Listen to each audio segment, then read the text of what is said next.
The man the world celebrated as a humanitarian hero was the same man who shattered my bones, stole my child, and drove me to fake my own death. I thought hiding was survival, until the night a stranger with 5 grieving children pulled over on a frozen roadside and offered me something I'd forgotten existed: safety. This is the story of how I went from a battered wife with no name, no future, and no hope, to the mother who chose to fight back. Please stay until the end and comment your city so I can see how far my story travels. The November wind cut through Mara Collins like 1,000 tiny blades, each gust a reminder that she was alive. Barely, painfully, miraculously alive. She sat hunched on the metal bench at the Greyhound bus stop on Route 9, her entire world reduced to a thin cotton dress, a stolen $20 bill folded in her bra, and bruises that mapped 12 years of hell across her skin like a grotesque atlas of suffering. Her wrists throbbed where Victor's fingers had dug in just hours earlier. Purple and yellow, the marks looked like twisted bracelets, the kind of jewelry that came with threats instead of promises, the kind that reminded you that love, or what some people called love, could break every bone in your body while whispering that you deserved it. It was 11:47 p.m. Mara knew because she'd been watching the digital clock inside the shuttered convenience store across the street, counting each minute as both a victory and a terror. Every minute away from Victor Hartwell was a minute closer to either freedom or death. She wasn't sure which would come first. The bus she'd been waiting for had broken down 30 miles away. The attendant had told her this through the crackling speaker of the payphone before the line went dead. No refund, no alternative. Just static and the click of disconnection. The sound of hope evaporating into the November night. Mara pulled her knees to her chest, trying to conserve what little body heat she had left. Her teeth chattered so violently she bit her tongue, tasting copper. The streetlight above her flickered, struggling against the wind, casting her shadow in epileptic bursts across the cracked pavement. She thought about the baby. Always the baby. 6 months ago she'd been pregnant. Terrified, yes, but also desperately, secretly hopeful. Maybe a child would soften Victor. Maybe motherhood would give her a purpose beyond being his perfect, silent, obedient wife. Maybe the baby would be the reason she finally found the courage to leave. But Victor had other plans. The accident on the stairs had been no accident. The shove had been calculated, precise, delivered with the same cold efficiency he used in his boardroom negotiations. She'd tumbled 13 steps, her screams swallowed by the marble walls of their pristine estate. By the time she reached the bottom, her body had already begun the process of letting go, of the pregnancy, of hope, of the last shred of her that believed in fairy tales. Victor had called 911 himself, playing the devastated husband with Oscar-worthy performance. "My wife fell, please, she's pregnant, hurry!" But in the hospital room, when the nurses left and the doctor explained the miscarriage with sympathetic, practiced words, Victor had leaned close to her ear, his breath hot against her skin, and whispered, "Now maybe you'll remember that your only job is to be beautiful and silent. You failed at giving me an heir, don't sway it. Don't fail at anything else." That was the moment Mara Collins began planning her death. Not her real death. Victor didn't deserve that satisfaction, but the death of her existence in his world. She would become a ghost, a memory, a tragic news story about a depressed woman who couldn't recover from her loss and simply disappeared. It had taken 4 months of meticulous, terrifying preparation. 4 months of hiding cash from grocery money, $5 here, $10 there, buried in tampon boxes Victor would never touch. 4 months of memorizing the security system's blind spots, the guards' shift changes, the precise time the perimeter cameras cycled to the east gate. 4 months of watching her husband's face on magazine covers and television interviews, the world celebrating Victor Hartwell as a visionary philanthropist, a champion of mental health awareness, a devoted husband mourning his wife's struggles with depression and grief. Every smile he gave to cameras was a knife in her chest. Every charitable donation he announced was blood money, paid for with her silence, her suffering, her stolen child. The escape itself had been chaos wrapped in adrenaline. She'd waited until Victor left for his annual charity gala, the one where he'd receive another humanitarian award, another standing ovation, another opportunity to prove to the world that he was a good man. She'd disabled the bedroom alarm using the code she'd memorized from watching his fingers on the keypad, squeezed through the bathroom window that was supposed to be painted shut but wasn't, dropped 12 feet into the rose garden that had always been more thorns than flowers, and ran. Just ran. Through the estate grounds, through the woods that bordered their property, through the creek that soaked her shoes and made her feet numb, through the service road where delivery trucks came and went without question, through the industrial park where no one looked twice at a woman stumbling in the dark, through the neighborhoods that blurred together until she finally reached the bus station with her lungs burning and her vision spotting and her heart hammering so hard she thought it might burst through her ribs. That had been 8 hours ago. Now, sitting on this bench, watching her breath form small clouds in the frigid air, Mara wondered if she'd made a terrible mistake. Maybe death, real death, would have been kinder than this limbo. At least death had a destination. This was just cold, endless waiting for either rescue or recapture. She hadn't eaten since yesterday morning. The $20 in her bra was supposed to last until she reached the women's shelter 3 towns over. But that plan had died with the broken-down bus. She had no phone, no ID. She'd left her driver's license behind because Victor tracked everything.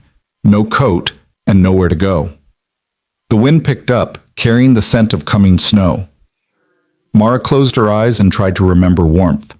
She tried to remember a time before Victor, before the marriage that had started with roses and promises and ended with blood and silence. But the memories were slippery, faded, like photographs left too long in sunlight. Had she ever been warm? Had she ever been safe? Headlights appeared in the distance, growing brighter. Mara's body tensed instinctively. Every car was a potential threat. Every stranger could be one of Victor's security team. He had connections everywhere. Police, private investigators, politicians who owed him favors. If he wanted her found, she would be found. It was only a matter of time. The vehicle slowed as it approached the bus stop. Mara's heart lurched. She calculated distances, escape routes. The woods were 50 yards behind her. Could she make it? Could her frozen legs even move fast enough? But the vehicle wasn't the black SUV she feared. It was a dented blue minivan, its sliding door covered in fingerprint smudges and what looked like old juice box stains. It pulled into the bus stop parking lot and idled there, exhaust puffing in gray clouds. Mara remained perfectly still, prey instinct overriding everything else. The driver's door opened and a man stepped out. He was tall, maybe 6 feet, with broad shoulders hunched against the cold. Dark hair, stubble that suggested he'd skipped shaving for a few days, jeans and a work jacket with Mercer Construction embroidered on the chest. He looked tired, the kind of tired that lives in your bones, that shows in the way you move like everything weighs too much. He looked at Mara for a long moment, and she saw his expression shift from surprise to concern to something that looked like recognition, not of her specifically, but of the situation, of desperation, of danger. "Hey," he called out, his voice careful, non-threatening. "You okay?" Mara didn't answer, couldn't answer. Every muscle in her body screamed at her to run, but she was so cold, so tired, so utterly depleted that running seemed impossible. The man took a few steps closer but maintained distance, his hands visible at his sides. "I'm Grant Mercer." He gestured to his jacket, as if the embroidered name was proof of trustworthiness. "I'm just heading home from a job site. Saw you sitting here and it's gonna snow soon. This bus stop doesn't have overnight service. Haven't for years since they cut the routes." Mara's voice came out as barely a whisper. "The bus? They said there was a bus." Grant's expression softened with understanding. "Yeah, they say a lot of things. Been meaning to take down that old schedule board, but nobody ever does." He paused, studying her more carefully now, and she saw the moment he noticed the bruises, the too thin dress, the way she was shaking. His jaw tightened. "Listen, I don't know your story, and you don't have to tell me, but it's 23 degrees out here and dropping.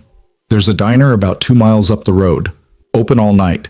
I can give you a ride there if you want. They've got heat, coffee, and the owner's a friend. Good people." "I don't have money," Mara heard herself say, the admission shameful and small. "Didn't ask for money," Grant replied gently. "Asked if you wanted to get out of the cold." Every instinct Mara had spent 12 years developing screamed that this was a trap. Men didn't help without wanting something. Kindness was a currency that demanded payment. Trust was the lie that came before the hurt. But her body was shutting down. She could feel it, the sluggish heaviness in her limbs, the way her thoughts were becoming fuzzy at the edges. Hypothermia didn't care about caution. Why? The word came out broken. Grant was quiet for a moment, and when he spoke, his voice carried a weight that suggested he understood more than he was saying. Because somebody stopped for me once, when I needed it. And because I've got 5 kids at home who'd never forgive me if I drove past somebody who needed help. 5 kids. The detail was oddly specific, oddly humanizing. Mara's frozen brain tried to process this. A man with 5 children driving a stained minivan, offering help to a stranger at midnight. Either this was an elaborate trap, or it was exactly what it appeared to be. Exhausted kindness from someone who understood what it meant to be desperate. She made a decision born from the simple fact that she had no other options. "Okay," she whispered. Grant nodded, walking slowly back to the minivan and opening the passenger door. The interior light revealed a chaos of booster seats, backpacks, forgotten lunchboxes, and children's drawings taped to the dashboard. The mundane, beautiful mess of family life. Mara stood on legs that barely supported her weight and walked to the van.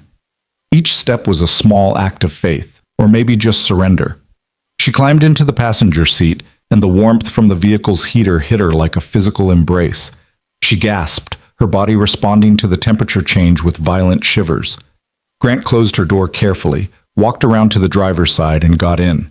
He didn't look at her, didn't ask questions, just put the van in drive and pulled back onto the empty highway. The diner was exactly where he said it would be, a chrome-sided building with neon signs that promised breakfast all day and home cooking. Grant parked near the entrance, close to the light. "You coming in?" he asked. Mara nodded, not trusting her voice. Inside, the diner was warm and bright, smelling of coffee and bacon and maple syrup, scents so normal, so wonderfully ordinary that Mara felt tears prick her eyes. A handful of late-night customers sat scattered across the booths, a truck driver nursing coffee, a nurse in scrubs eating pie, an elderly couple sharing a basket of fries. Grant guided her to a corner booth, away from windows, and she realized he'd done that intentionally. Protection, privacy. A waitress appeared, somewhere in her 60s, with reading glasses hanging from a chain and a name tag that read Dottie. She took one look at Mara and her expression shifted from professional friendliness to maternal concern. "Coffee?" she asked, but she was already pouring, already sliding the cup into Mara's frozen hands. "And whatever she wants to eat," Grant added. "On my tab." Dottie nodded, understanding passing between them in some silent language of people who'd seen things, who knew not to ask questions that would make someone run. When the waitress left, Grant wrapped his hands around his own coffee cup and finally looked at Mara directly. His eyes were kind, dark brown, tired but not cold, not calculating, not dangerous. "I'm not going to ask you what happened," he said quietly, "and I'm not going to call anyone, but I need you to know that you're safe here. Dottie knows me. She knows my kids. This diner it's a good place. People look out for each other." "Why are you helping me?" Mara asked, the question desperate and raw. Grant was silent for a long moment, his gaze dropping to his coffee. When he spoke, his voice was rough with old grief. "My wife died 2 years ago. Car accident. Sudden, senseless, completely random. And in the months after, when I was drowning, when I had 5 8-year-olds who were broken and grieving, and I couldn't figure out how to keep us all alive, people showed up. Neighbors, friends, complete strangers who just helped, brought food, watched the kids, sat with me when I couldn't stop crying. They didn't ask for reasons. They just saw someone who needed help, and they helped." He looked up, meeting her eyes. "So that's what I'm doing? I'm showing up, and whatever you need, a meal, a ride somewhere, a phone call, I'll help with that. No strings, no questions." Mara felt something crack open in her chest, some frozen place that hadn't felt warmth in so long she'd forgotten it existed. Dottie returned with pancakes, scrambled eggs, bacon, toast, a feast that Mara hadn't ordered but that appeared anyway, the universe's way of saying you deserve to be fed. "Eat, honey," Dottie said gently, squeezing Mara's shoulder. Take your time. Mara picked up her fork with shaking hands and took a bite of pancake. The taste exploded in her mouth, sweet, buttery, real. She'd forgotten that food could taste like something other than fear. She ate slowly, mechanically, while Grant sipped his coffee and occasionally looked at his phone, checking what she assumed were messages from whoever was watching his children. When she finally pushed the empty plate away, feeling almost human again, Grant spoke. "I don't want to overstep," he said carefully, "but it's going to snow tonight. Heavy, according to the weather. And that bus you were waiting for? It's not coming, not tonight, maybe not for days, depending on what broke down. So I'm going to offer something, and you can say no. I mean that you can absolutely say no, and I'll figure out another option. But," he took a breath, "I have a guest room. Well, technically it's my home office, but there's a fold-out couch. My kids are asleep. The house is chaos. It's not fancy, but it's warm and it's safe. You could stay tonight, get some real rest. And in the morning, when you've had sleep and food and time to think, we can figure out what comes next. I can drive you wherever you need to go, help you make calls, whatever you need." Mara stared at him, searching for the trap, the angle, the hidden cost. But all she saw was exhaustion, sincerity, and the particular kind of understanding that only comes from surviving your own nightmares. "I don't even know you," she whispered. "I know," Grant replied, "and that's terrifying, but I think maybe you don't have a lot of options right now, and I think maybe you're running from something bad enough that taking a chance on a stranger might be better than going back." He didn't ask her to confirm, didn't push for details, just laid out the truth as he saw it and waited. Mara thought about the alternative, going back outside into the cold, waiting for a bus that wouldn't come, using her last $20 for, what? A motel room that would ask for ID she didn't have? Walking until she collapsed? Or worse, being found. Victor's security team tracking her phone records, her credit card, every digital footprint she'd spent 12 years creating. She'd been careful, but careful wasn't the same as invisible. What if... Mara's voice broke. "What if someone's looking for me?" Grant's expression darkened with understanding. "Then my house is the last place they'd look. I'm nobody. Just a single dad with too many kids and not enough sleep. No connection to anyone. No reason for anyone to notice." He paused. "And for what it's worth, if someone showed up looking for you, they'd have to go through me first. And I don't move easy." It was the quiet certainty in his voice that decided it. Not bravado, not a hero complex, just the simple statement that he would stand between danger and someone who needed protection. Mara had spent 12 years with a man who claimed to love her while systematically destroying her. Maybe it was time to trust someone who wasn't claiming anything except the desire to help. "Okay," she said. "Just for tonight." Grant nodded, relief visible in the way his shoulders relaxed slightly. He paid the bill, left a generous tip that Dottie accepted with a knowing nod, and led Mara back to the minivan. The drive to his house took 15 minutes, winding through suburban streets lined with small, well-kept homes. Grant's house was a 2-story colonial with a slightly overgrown lawn and a minivan-shaped dent in the driveway. Christmas lights hung from the gutters, half of them dark, as if someone had started decorating but run out of energy halfway through. Inside, the house was exactly as promised, chaotic, lived in, warm. The entryway was cluttered with shoes in various sizes, coats hanging from hooks, backpacks piled near the stairs. The living room beyond held a sectional couch covered in blankets and throw pillows, a coffee table buried under schoolwork and drawings, and a television paused mid-movie. "Stay quiet," Grant whispered. "Kids are asleep. Babysitter's probably asleep too on the couch." He led her through the living room where a teenage girl was indeed passed out on the sectional, phone still in her hand. Grant grabbed a blanket from the back of the couch and draped it over her carefully before gesturing for Mara to follow him upstairs. The second-floor hallway was lined with doors, most of them slightly ajar. Mara caught glimpses of bunk beds, stuffed animals, glow-in-the-dark stars on ceilings. The home office Grant mentioned was at the end of the hall, a small room with a desk, filing cabinets, and indeed a fold-out couch that looked like it had seen better days, but was covered in clean sheets and a thick comforter. "Bathrooms across the hall," Grant said quietly. "Towels in the cabinet. There's probably some women's clothes in the closet. My wife's things that I haven't, that are still here. You're welcome to anything that fits.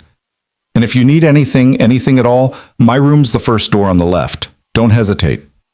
Mara nodded, overwhelmed by the simple kindness of it all. Grant started to leave, then paused at the door.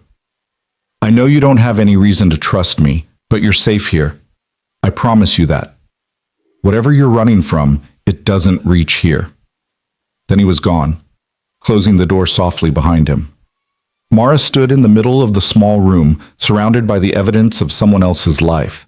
Family photos on the desk, children's artwork pinned to a bulletin board, a wedding picture showing Grant with a beautiful woman who had the same dark hair and warm smile as him.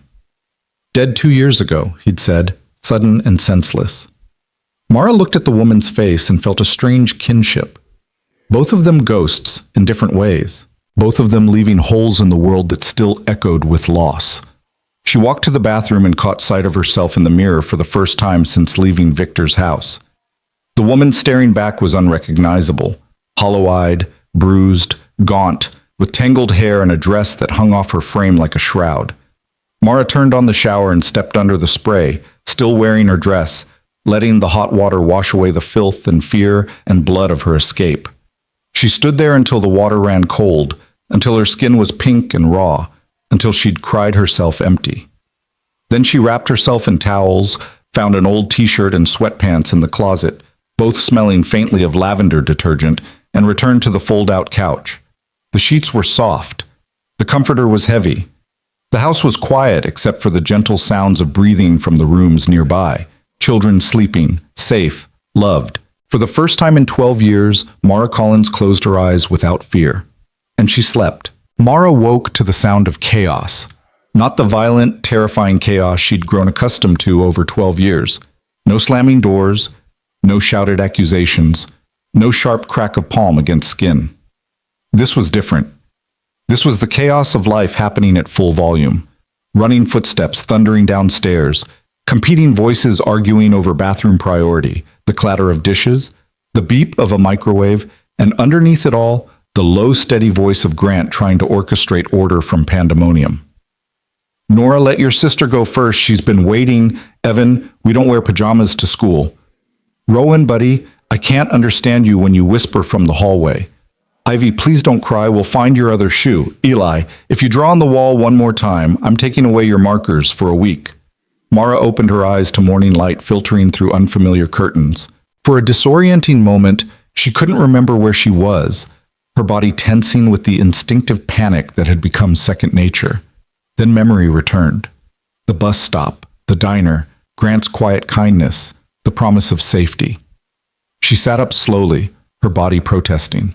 The bruises on her wrists had deepened to angry purple overnight, and her muscles ached from the combination of her escape and sleeping in a position that wasn't pure defensive tension. But she was warm, clean, alive. The digital clock on the desk read 7:23 a.m. Mara stood, smoothing down the borrowed t-shirt and sweatpants, and opened the door carefully. The hallway was a flurry of activity, children in various states of readiness rushing between rooms, all of them moving with the chaotic coordination of a well-rehearsed dance. They were quintuplets, Mara realized with a start. 5 children who looked about 8 years old, each distinct but carrying the same fundamental features that marked them as siblings born together. 2 girls, 3 boys, all with dark hair like Grant's, and varying degrees of morning cooperation. The first to notice her was a girl with fierce eyes and her hair pulled back in a no-nonsense ponytail. She stopped mid-stride, blocking the bathroom door she'd been racing toward, and stared at Mara with undisguised suspicion. "Who are you?" the girl demanded, her voice carrying a protectiveness that seemed far too old for her small frame. The question brought all other activity to a halt. 4 other children appeared in doorways, looking at Mara with expressions ranging from curiosity to wariness to outright fear. Grant emerged from what must have been his bedroom, holding a brush in one hand and a hair tie in the other, looking harried but relieved to see Mara awake. "Kids, this is Mara. She's a friend who needed a place to stay last night. Mara, these are my quintuplets.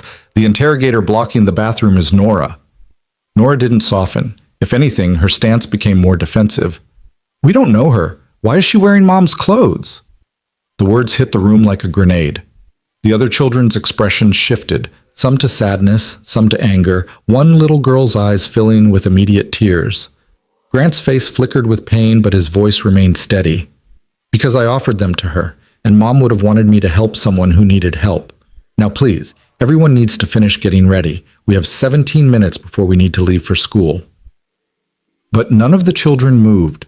They stood frozen, 5 pairs of eyes fixed on Mara with varying degrees of judgment, fear, and something that looked like betrayal. Mara understood.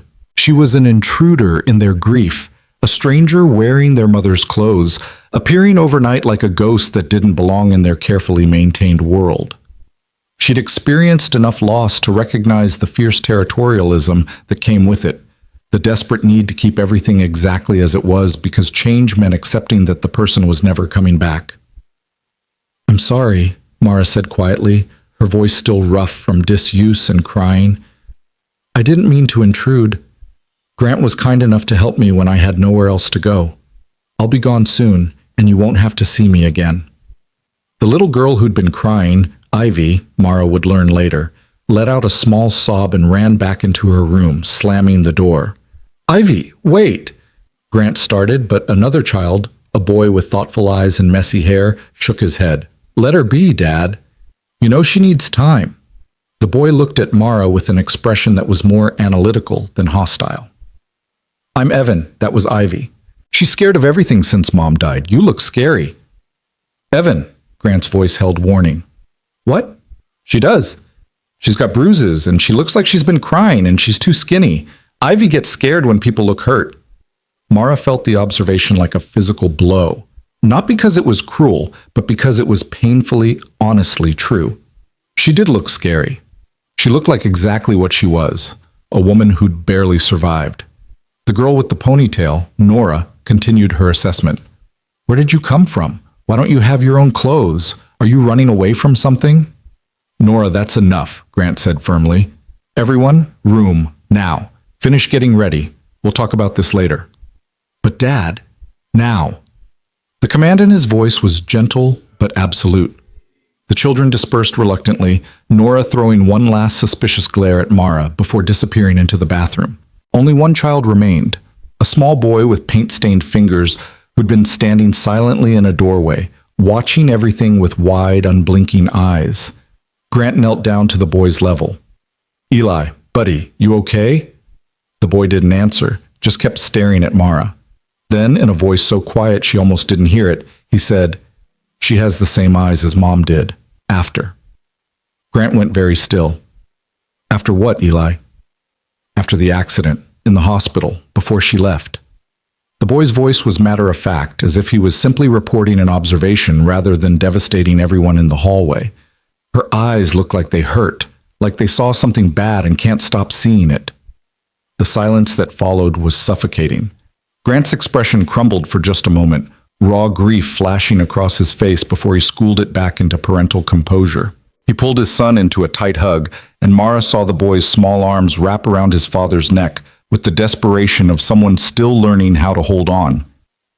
"Go finish getting dressed," Grant said when he finally released Eli. "We're having cereal this morning because I didn't have time to make anything else." Eli nodded and wandered back to his room, still moving like someone underwater, processing things too big for his small frame to contain. When they were alone in the hallway, Grant turned to Mara with an apologetic expression. "I'm sorry, they're not usually like this. Well, actually they are exactly like this. Protective, suspicious, and occasionally brutal with their honesty. Losing their mom destroyed them in different ways, and they're still figuring out how to be people again." "You don't have to apologize," Mara said. "They're right to be suspicious. I'm a stranger. I am wearing their mother's clothes. And Eli," she swallowed hard. "Eli's right too. I do have eyes that have seen bad things." Grant studied her for a long moment, and she saw him making the same calculation he'd made last night. How much to ask, how much to respect her privacy, how to help without pushing too hard. "Do you want breakfast?" he finally asked. "Fair warning, it's going to be chaos. 5 kids eating cereal is basically a natural disaster with milk." Despite everything, Mara felt the corner of her mouth twitch. I don't want to make things harder for you. You're not, but I understand if you'd rather stay up here until we leave. School drop-off is in about 15 minutes, and then the house will be quiet. We can talk then about what comes next. Mara nodded, grateful for the exit, but something in her resisted. She'd spent 12 years hiding, making herself small, avoiding conflict. Maybe it was time to stop running from uncomfortable situations. I'll come down, she said, if that's okay. Grant's expression softened with something that looked like respect. It's okay. The kitchen was exactly what Mara expected, a large space that had probably once been organized but now bore the marks of 5 children and a father who was barely keeping his head above water. The table was covered in school permission slips, library books, and several attempted homework assignments. The counter held a line of lunchboxes in different colors, each one half-packed with varying levels of success. The refrigerator was plastered with artwork, spelling tests, and a large calendar marking orthodontist appointments, soccer practices, and something labeled grief counselor, all kids. The quintuplets were already seated at the table, bowls of cereal in front of them, eating with the silent concentration of children who'd been told to behave but weren't happy about it. Mara took a seat at the far end of the table, making herself as unobtrusive as possible. Grant poured her a cup of coffee without asking, placing it in front of her with a small smile before returning to the counter to finish packing lunches. The silence was oppressive. Mara could feel 5 pairs of eyes flickering toward her, assessing, judging, trying to figure out if she was a threat. It was Rowan, she would later learn, the quiet boy who'd been hiding in the hallway, who broke the tension. "What happened to your wrists?" he asked, his voice barely above a whisper. "Rowan," Nora hissed. "What? I'm just asking. It looks like it hurts." Mara looked down at her wrists where the bruises were clearly visible under the borrowed long sleeves she'd pushed up while sleeping. She could lie. She could deflect. She could do what she'd done for 12 years and pretend everything was fine. But Eli's words echoed in her mind. She has the same eyes as Mom did. After. These children knew suffering. They knew loss. They knew what it looked like when someone was barely holding themselves together. Lying to them would be an insult to their intelligence and their experience. "I was married to someone who hurt me," Mara said quietly.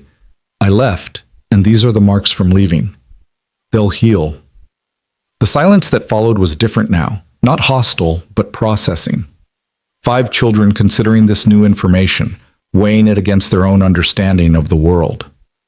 "My friend Sarah's mom had marks like that," Evan said, his voice clinical, analytical. "Sarah said her dad got arrested and now she only sees him during supervised visits." "Is your husband arrested?" "Not yet," Mara admitted. "But I hope he will be someday." "Why not now?" This from Nora, her suspicion shifting to something that looked like outrage.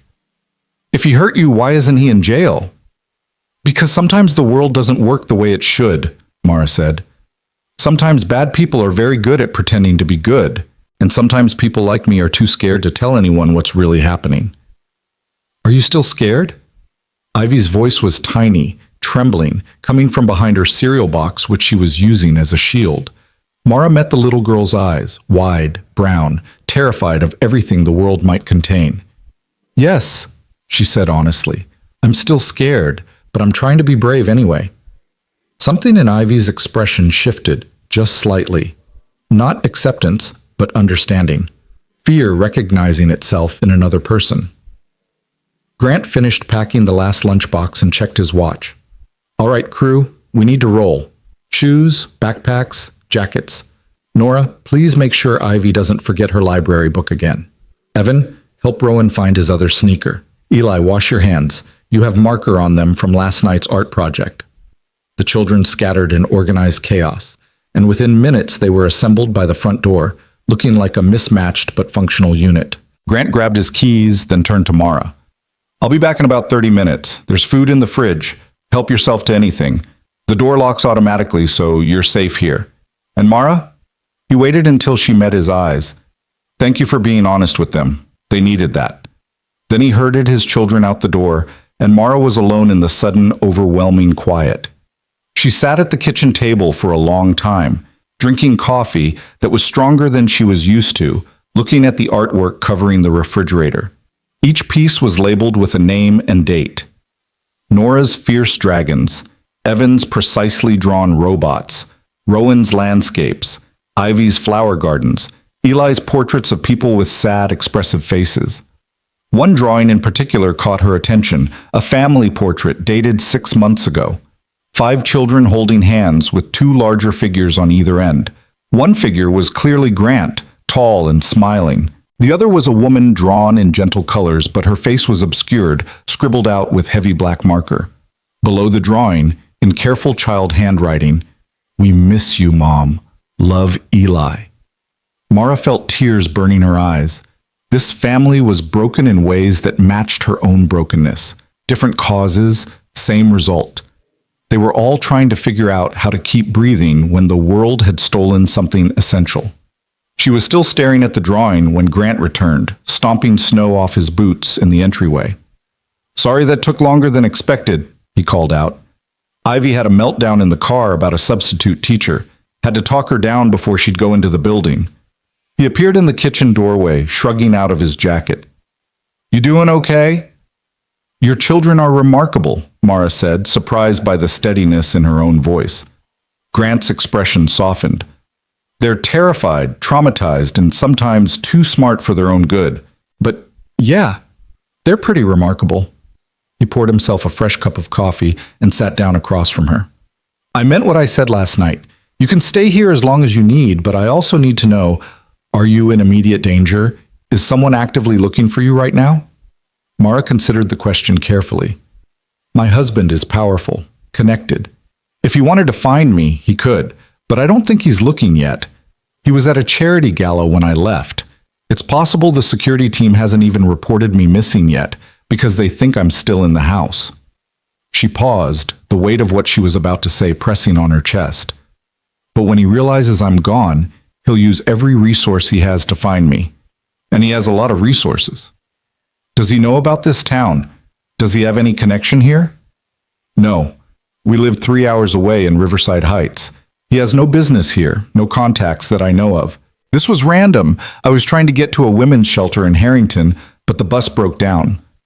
Grant nodded slowly, processing. "Okay. So you have some time. Not infinite time, but time." He took a sip of coffee. "I'm going to be straight with you, Mara. I can't hide you forever, and I wouldn't want to. Running isn't a permanent solution. But I can give you breathing room to figure out your next move. I can help you contact the right people, domestic violence advocates, lawyers, maybe even law enforcement if you're ready for that." "He'll deny everything," Mara said, her voice hollow. "He's Victor Hartwell. He's on television. He gives speeches about mental health and family values. He's donated millions to women's shelters, for God's sake. Who's going to believe me over him?" "People who know how to recognize abuse," Grant said firmly. "People who've seen this pattern before. And evidence. You said he caused your miscarriage. There are medical records, right? Hospital documentation?" Mara nodded slowly. "Dr. Reese, she's the one who treated me after the fall. She knew. I could see it in her eyes. She knew it wasn't an accident, but I never told her the truth. I was too scared." "Okay, so that's somewhere to start. We can—" Grant was interrupted by his phone buzzing. He glanced at the screen and sighed. "I'm sorry, I have to take this. Work emergency, but we'll figure this out, Mara. I promise." He stepped into the other room, his voice shifting into professional contractor mode, discussing lumber deliveries and permit inspections. Mara sat alone in the kitchen, feeling the weight of possibility settling over her. For the first time in 12 years, someone was offering her more than just escape. They were offering her a path to actually fighting back. The day passed in strange, quiet domesticity. Grant worked from his home office, making calls and reviewing blueprints while Mara explored the house with the careful hesitation of someone still not quite believing she was allowed to exist in this space. She found the laundry room and washed her dress, even though she wasn't sure she'd ever wear it again. It felt important to clean away the physical evidence of her escape. She discovered a bookshelf in the living room filled with children's books and a few worn novels that had clearly belonged to Grant's wife. She even found herself straightening up the kitchen, not because she felt obligated, but because doing something normal, something productive, made her feel slightly more human. Around noon, Grant emerged from his office with an apologetic smile. I know this is probably boring for you, just sitting around.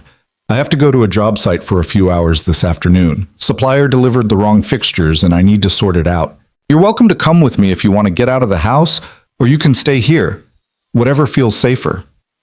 I'll stay, Mara said. If that's okay. Completely okay. Help yourself to anything. TV, books, food, whatever you need.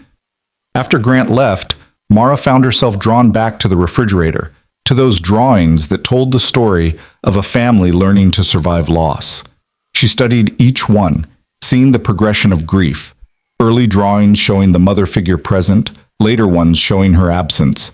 The most recent ones showing 5 children trying to remember how to smile. She was still standing there when the front door burst open 3 hours later, a tornado of children in winter coats and competing voices, all trying to tell Grant about their day simultaneously. And then Marcus threw up in math class, and it got on Sarah's shoes.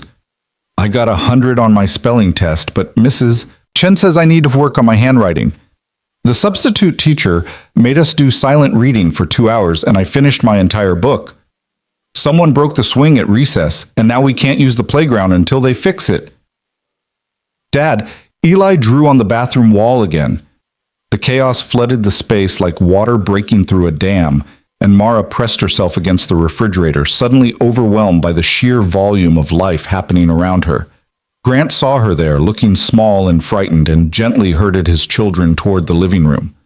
Okay, everyone dump backpacks and jackets in the mudroom, please. Snack time, then homework. Mara's still here, and I need you all to remember your manners. The quintuplets noticed her then, their excitement dimming into wariness. They filed past her to the mudroom with varying degrees of acknowledgement. Nora with continued suspicion, Evan with clinical interest, Rowan without meeting her eyes, Ivy peeking from behind her siblings, and Eli staring with that same unblinking intensity from the morning. Grant distributed apple slices and cheese crackers with the efficiency of someone who'd performed this ritual countless times, then settled the children at the kitchen table with homework folders. Mara tried to make herself invisible in the corner, but Eli kept glancing at her, his expression thoughtful. Are you going to stay here? He asked suddenly, his voice cutting through the scratching of pencils and the whispered debate between Nora and Evan about a math problem. The question stopped everything. 4 other children looked up, waiting for her answer with expressions that ranged from hopeful to hostile. Mara looked at Grant, unsure how to respond. He gave her a small nod, permission to be honest. I don't know, she said. I need somewhere safe while I figure out what to do next, and your dad has been kind enough to let me stay for a little while. But I don't want to intrude on your family or make you uncomfortable. You're already intruding, Nora said bluntly. This is our house, our family. We didn't ask for you to be here. Nora, Grant's voice held warning. What? It's true. She's a stranger wearing Mom's clothes and sitting in Mom's chair, and Nora's voice cracked. And you're just letting her be here like it's normal, but it's not normal. None of this is normal. The little girl's composure shattered. Tears streamed down her face as she pushed back from the table and ran upstairs, her footsteps thundering through the ceiling above them. Grant closed his eyes briefly, exhaling hard. Eli, help your siblings finish homework. I need to go talk to Nora. But before he could move, Mara spoke. Let me. Everyone stared at her. I know what it's like to lose everything, Mara said quietly. I know what it's like when someone new shows up and it feels like they're trying to replace something irreplaceable. I understand her anger. Maybe I'm the right person to hear it. Grant looked uncertain. Mara, you don't have to. I know, but I want to, if she'll let me. After a long moment, Grant nodded. 3rd door on the right. Knock first. If she tells you to go away, respect that. Mara climbed the stairs slowly, her heart hammering. She found Nora's door, decorated with a hand-painted name sign and drawings of dragons, and knocked gently. Go away. The voice was muffled, tear-soaked. It's Mara, not your dad. Can I come in? No. Okay, then I'll just sit out here in the hallway, if that's all right. You don't have to talk to me. I just want you to know someone's here. There was a long silence, then quietly, why? Because you're hurting, and I know what that feels like. And because you're right, I am intruding. I am a stranger in your house, and you deserve to be angry about that. The door opened a crack. Nora's face appeared, red and blotchy from crying, her fierce eyes now just sad. You're just going to sit there? If you'll let me. Nora considered this, then opened the door wider and sat down on her bed, crossing her arms defensively. Mara entered slowly, sitting on the floor near the door, giving the girl space and control. They sat in silence for several minutes. Mara let Nora have the time to process, to decide if she wanted to speak or just wanted company. Finally, the girl's voice emerged, small and broken. Everyone keeps saying it gets easier, that we'll feel better eventually, that Mom would want us to be happy, but it doesn't get easier, it gets different, but not easier. And now you're here, and Dad's being nice to you, and it feels like he's forgetting her.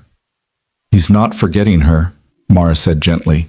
I've been here less than 24 hours, and I can already see her everywhere in this house. In the drawings, in the photos, in the way your dad talks about her, in the way all of you still love her. She's not forgotten. She never will be. Then why are you here? The question came out desperate, pleading for an answer that made sense. Mara took a breath. Because I was running away from someone who hurt me very badly. And your dad saw me sitting alone in the cold, and instead of driving past, he stopped. He offered me help when I had nothing and no one. That doesn't mean he's replacing your mom. It just means he's a good person who helps people who need help. Did your husband hit you? Nora asked, her voice very small now. Mara nodded. Yes, among other things, for a very long time. Why didn't you leave sooner? It was the question everyone always asked, the one that had no simple answer. Because I was scared. Because he made me believe I deserved it. Because he convinced me that no one would believe me if I told them the truth. Because leaving someone dangerous is sometimes more dangerous than staying. Nora processed this, her young mind trying to make sense of complexities that even adults struggled with. Are you scared now? Terrified, Mara admitted, but I'm trying to be brave anyway. Kind of like how you're being brave even though you miss your mom every day. Something in Nora's expression softened. Not acceptance, not yet, but understanding. I don't want to share my dad. You don't have to, Mara said. I'm not here to take anything from you. I'm just here to heal. And once I figure out how to be safe, I'll leave and you'll have your house back exactly how it was. Promise? Mara hesitated because she wasn't sure what the future held, but she could promise this. I promise I will never try to replace your mother. I promise I will never try to take your dad away from you. And I promise that if I stay, it will only be because I have nowhere else to go, and your dad is kind enough to let me. You and your siblings will always come first. Nora wiped her eyes with her sleeve, considering. Then, in a voice that was still suspicious, but slightly less hostile. Okay, but I'm watching you. I'd expect nothing less, Mara said with a small smile. Over the following days, an uneasy routine developed. Grant went to work sites during school hours. Mara stayed at the house and slowly began helping with small tasks, folding laundry, washing dishes, preparing ingredients for dinner. The children came home each afternoon in their tornado of energy and homework and sibling disputes, and Mara learned to read their patterns. Nora remained watchful, but gradually less hostile, especially after Mara asked her opinion on things rather than assuming authority. Evan treated her like an interesting research subject, asking clinical questions about her injuries and her escape with the detachment of a junior scientist. Rowan said almost nothing, but started leaving his drawings where Mara could see them, small landscapes of places that looked peaceful, safe. Ivy kept her distance, but stopped running away when Mara entered a room. And Eli continued to stare with those knowing, ancient eyes, occasionally making observations that were far too perceptive for an 8-year-old. One evening, while Grant was helping Rowan with math homework and the other children were occupied with various activities, Eli approached Mara where she sat reading on the couch. "Can I draw you?" he asked. Mara looked up, surprised. "Draw me?" "I like drawing people, especially people with interesting faces. Yours is interesting." "Interesting how?" Eli tilted his head, considering. "Sad, but trying not to be. Scared, but trying not to show it. Broken, but trying to fix yourself." He paused. "Like Dad, after Mom died." The observation was delivered without malice, just honest assessment. Mara found herself nodding. "Okay, you can draw me." Eli settled on the floor with his sketch pad and pencils, his small face scrunched in concentration. For 20 minutes, he worked in silence while Mara tried to hold still, feeling oddly exposed under the scrutiny of this perceptive child. When he finished, he held up the drawing. Mara stared at it, her breath catching. He'd drawn her sitting on the couch, but the background showed her standing in a doorway with light behind her. Not entering, not leaving, just standing in the threshold. The look on her face in the drawing was raw, vulnerable, hopeful, and terrified all at once. "That's how I see you," Eli said simply. Standing in the door, not sure if you're coming or going. Mara felt tears prick her eyes. "That's exactly right," she whispered. "Do you want to stay?" Eli asked, his voice still clinical, curious rather than emotional. "I don't know if that's an option. Dad would let you. He's lonely. He tries to hide it, but we all know. And you're lonely too. Maybe lonely people should help each other." Before Mara could respond, Grant called Eli for his bath, and the boy wandered off, leaving his drawing on the coffee table. Mara picked it up carefully, studying the details, the way he'd captured her uncertainty, her fear, her fragile hope. She was still looking at it when Grant returned. The children finally settled for the night. "May I?" he asked, gesturing to the couch. Mara nodded, and he sat beside her, close but not touching, respecting the careful distance they'd maintained. "Eli's quite the artist," Grant said, looking at the drawing. "He sees too much." "Yeah, he always has. Even before his mom died, he was the one who noticed things nobody else did. Sometimes I worry about him, that he's carrying too much awareness for such a small person." They sat in comfortable silence for a moment, the house finally quiet after the day's chaos. "I called Dr. Reese today," Mara said suddenly. "The doctor who treated me after the miscarriage. I used your phone. I hope that's okay." Grant turned to face her fully. "Of course it's okay. What did she say?" "She kept meticulous records. She documented everything, the injuries, her suspicions, her concerns. She said she'd been hoping I'd come forward, that she'd been legally unable to report without my consent, but that she'd preserved everything just in case. She said she'd testify if I ever decided to press charges." "That's huge, Mara." "I know. But I also called a domestic violence hotline, and they explained how hard these cases are. How men like Victor, wealthy, powerful, publicly beloved, rarely face consequences. How I'd be put through hell, my entire life exposed, every choice questioned. How he'd hire the best lawyers to destroy my credibility." Grant was quiet for a long moment. When he spoke, his voice was gentle but firm. "So the question is, are you willing to fight anyway?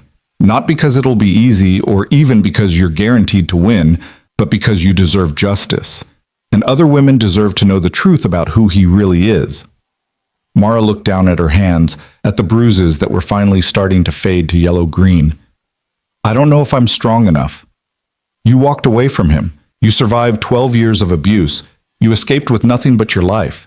You're stronger than you think, Mara, but strength doesn't mean you have to do this alone. If you decide to fight, we'll help you. Me, Dr. Reese, whoever else you need in your corner." "Why?" The question came out broken, desperate. "Why would you do all this for me? I'm nobody, a stranger who showed up broken on your doorstep." Grant turned to face her fully, his expression raw with emotion. "Because I know what it's like to lose someone to circumstances beyond your control. I know what it's like to feel helpless while someone you care about suffers. And I couldn't save my wife. That's something I'll carry forever. But maybe I can help you save yourself. Maybe that's worth something." The air between them shifted, charged with something neither was quite ready to name.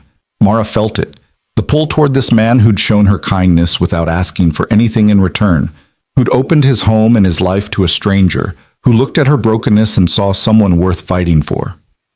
"I should go to bed," she said, standing quickly, needing space before she did something foolish like lean into the comfort he represented. "Mara," Grant said as she reached the stairs. She turned back. "You're not alone anymore. Whatever you decide, you're not alone."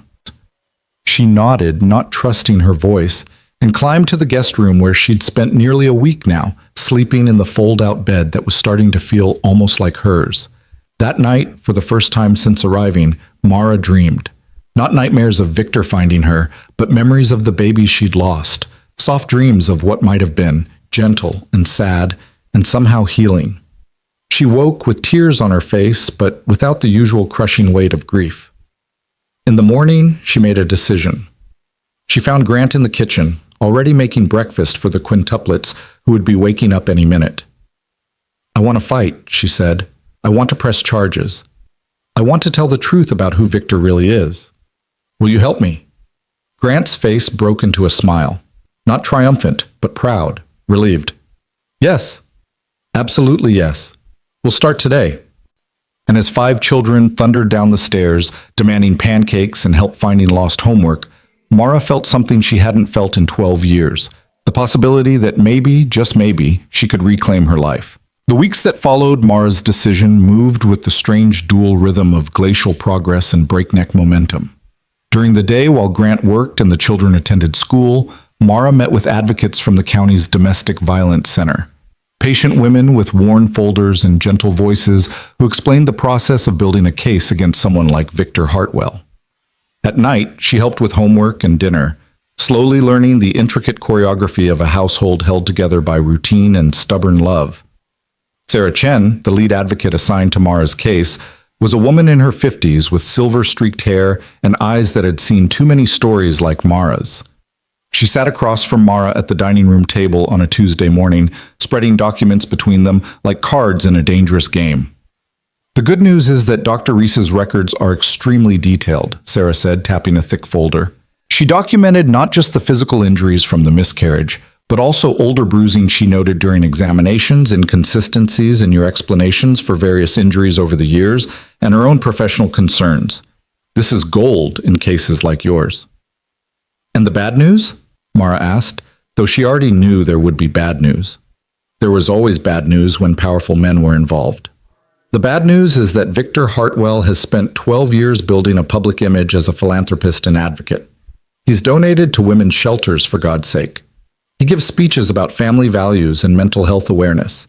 His lawyers will argue that you're mentally unstable, that your miscarriage triggered a breakdown, that you've constructed elaborate fantasies to cope with grief." Sarah's voice was matter-of-fact, not cruel, just honest. "They'll paint you as the unreliable narrator of your own life." Mara felt the familiar weight of hopelessness settling over her shoulders. "So what chance do I have?" "More than you think. Because here's what they can't explain away. The medical records, the witness statements we're gathering, the financial control he exerted over you, the isolation tactics. Abuse follows patterns, Mara, and those patterns leave evidence." Sarah leaned forward, her expression fierce. "But I need you to understand what you're walking into. This will be brutal. They will attack your character, your mental health, every choice you've ever made. You'll be cross-examined about intimate details of your marriage, your sex life, your medical history. They'll try to break you on the stand. Are you prepared for that?" Mara thought about the alternative, continuing to hide, continuing to live in fear, continuing to let Victor control her life even from a distance. She thought about the baby she'd lost, about the 12 years of herself she'd sacrificed to his violence. She thought about the 5 children upstairs who'd watched their father choose to help a stranger, learning that kindness was stronger than fear. "I'm prepared," she said, and meant it. Over the next month, Mara's world expanded in careful increments. Grant took her to meet with a lawyer who specialized in domestic violence cases, a sharp woman named Patricia Moreno who listened to Mara's story with the intensity of someone cataloging evidence for war. They filed for a restraining order, though Patricia warned that enforcing it against someone with Victor's resources would be challenging. They contacted the police in Riverside Heights, filing formal reports that felt both empowering and terrifying. And through it all, life in Grant's house continued its chaotic rhythm. Mara found herself becoming part of the machinery, not replacing the mother who was gone, but filling spaces that had been empty. She learned that Nora needed someone to braid her hair tightly before school, or she'd spend all day fidgeting with it. That Evan processed emotions through questions and needed patient answers even when they seemed clinical. That Rowan spoke more through his art than his words. That Ivy's fears were manageable if you warned her about changes before they happened. That Eli saw everything and needed someone to validate what he was seeing rather than dismissing his observations. She also learned things about Grant, that he drank his coffee black and too hot, that he worked himself to exhaustion because stillness meant thinking about loss, that he tucked each child in at night with specific rituals they'd established after their mother died, that he kept his wife's photos around the house, not because he couldn't let go, but because he wanted his children to remember they'd been loved completely. One evening in late December, while Mara was helping Ivy with a school project about family traditions, the little girl looked up from her glue stick and asked, "Are you going to stay forever?" The question stopped Mara's hands mid-motion. The other children, supposedly absorbed in their own activities around the living room, went very still, the kind of artificial casual that meant everyone was actually listening intently. Grant was in the kitchen, but Mara could feel his presence, his attention focused on how she would answer. "I don't know," Mara said honestly. "I'm still figuring out what my life looks like now, but I do know that being here, with all of you, has helped me remember that I'm more than what happened to me." Ivy considered this with the seriousness of a child who'd learned that adults didn't always tell the truth about important things. "Dad likes you. He smiles more when you're here." "Ivy!" Nora's voice carried warning from where she sat with her geometry homework. "What?" "He does. I'm not saying anything bad. I'm just saying he's happier." Ivy turned back to Mara with those wide, earnest eyes. "We're happier too. Except maybe Nora, but she's mad about everything since Mom died." "I'm not mad about everything," Nora protested, but her voice lacked heat. "I'm just careful." "You're allowed to be careful," Mara said gently. "You're allowed to protect your family. That's not something to apologize for." Nora looked at her for a long moment, something shifting in her expression. Then, so quietly Mara almost didn't hear, "You're kind of like family now, too." The words hit Mara like a physical thing, unexpected, overwhelming, terrifying in their implication. Before she could respond, Evan spoke up from his corner where he was building something with Legos. "According to my research, blended families are statistically common and can be highly functional when all parties communicate effectively and maintain clear boundaries while still—" "Evan, nobody needs your research right now," Nora interrupted, but she was almost smiling. "I'm just providing data. You're being a robot. Robots don't provide emotional support, which I am clearly attempting to—" "Kids!" Grant's voice came from the kitchen doorway, warm with affection despite the interruption. "How about we focus on finishing homework and projects so we can do movie night?" The children's attention shifted immediately to lobbying for their preferred film choices, and the moment passed. But later, after the kids were in bed and Grant and Mara sat in their now customary positions on the couch, close but not touching, comfortable in shared quiet, he brought it up. "You know they're getting attached," he said softly. "All of them, even Nora with all her defenses. You're becoming part of their routine, part of their sense of normal." "I know," Mara said. "I didn't mean for that to happen. I'm not criticizing. I need to know what your plan is. Not because I want you to leave, but because I need to prepare them if you're going to. They've lost enough." Mara turned to look at him, really look at him. His face was lined with exhaustion and old grief, but also with something gentler, hope, maybe, or the possibility of it. In the weeks she'd lived in his home, she'd watched him father 5 children with a patience that seemed superhuman. She'd seen him work impossible hours to keep his business afloat while never missing a school event or doctor's appointment. She'd witnessed him break down exactly once, late at night, when he thought everyone was asleep, standing in front of his wife's photo and whispering apologies for all the ways he felt he was failing their children. She'd also felt the way the air changed when they were in the same room, the way his hand would accidentally brush hers when passing dishes at dinner, the way he looked at her sometimes when he thought she wasn't paying attention, not with pity or desire, but with something more complex, recognition, maybe, understanding. "I don't have a plan," she admitted. 2 months ago, I thought if I could just escape Victor, that would be enough. I didn't think about what came after. I definitely didn't think I'd end up here, in your home, caring about your children, feeling things I'm probably not ready to feel." Grant went very still. "What kind of things?" Mara's heart hammered. They'd been dancing around this for weeks.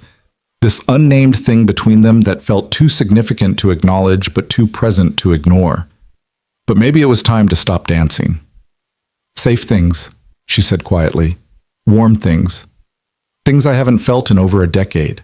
Things that scare me because I don't trust my own judgment anymore. Victor made me believe love looked like control and violence.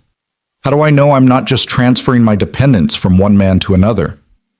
Because you're not dependent on me, Grant said firmly. You're staying in my house, yes. I'm helping you build your case, yes. But you're making your own choices. You're fighting your own battles. I'm just here, supporting from the sidelines. Is that all you want to be? The question escaped before Mara could stop it, vulnerable and raw. Supportive from the sidelines? Grant took a long breath, and when he spoke, his voice carried the weight of someone who'd thought about this a great deal. What I want and what's right aren't always the same thing. You're still recovering from trauma. You're still married, technically, even though you're pursuing divorce. You're building a legal case that requires all your focus and energy. This is not the time for me to complicate your life by admitting that He stopped himself, shaking his head. It doesn't matter what I want. It matters to me, Mara whispered. They sat in the charged silence, the house creaking around them with familiar sounds. Finally, Grant reached out and took her hand. A simple gesture, but the first deliberate physical contact they'd shared beyond accidental brushes. His hand was warm, calloused from construction work, steady. I care about you, he said, more than is probably wise given the circumstances. But I also respect that you need time and space to figure out who you are outside of what Victor made you.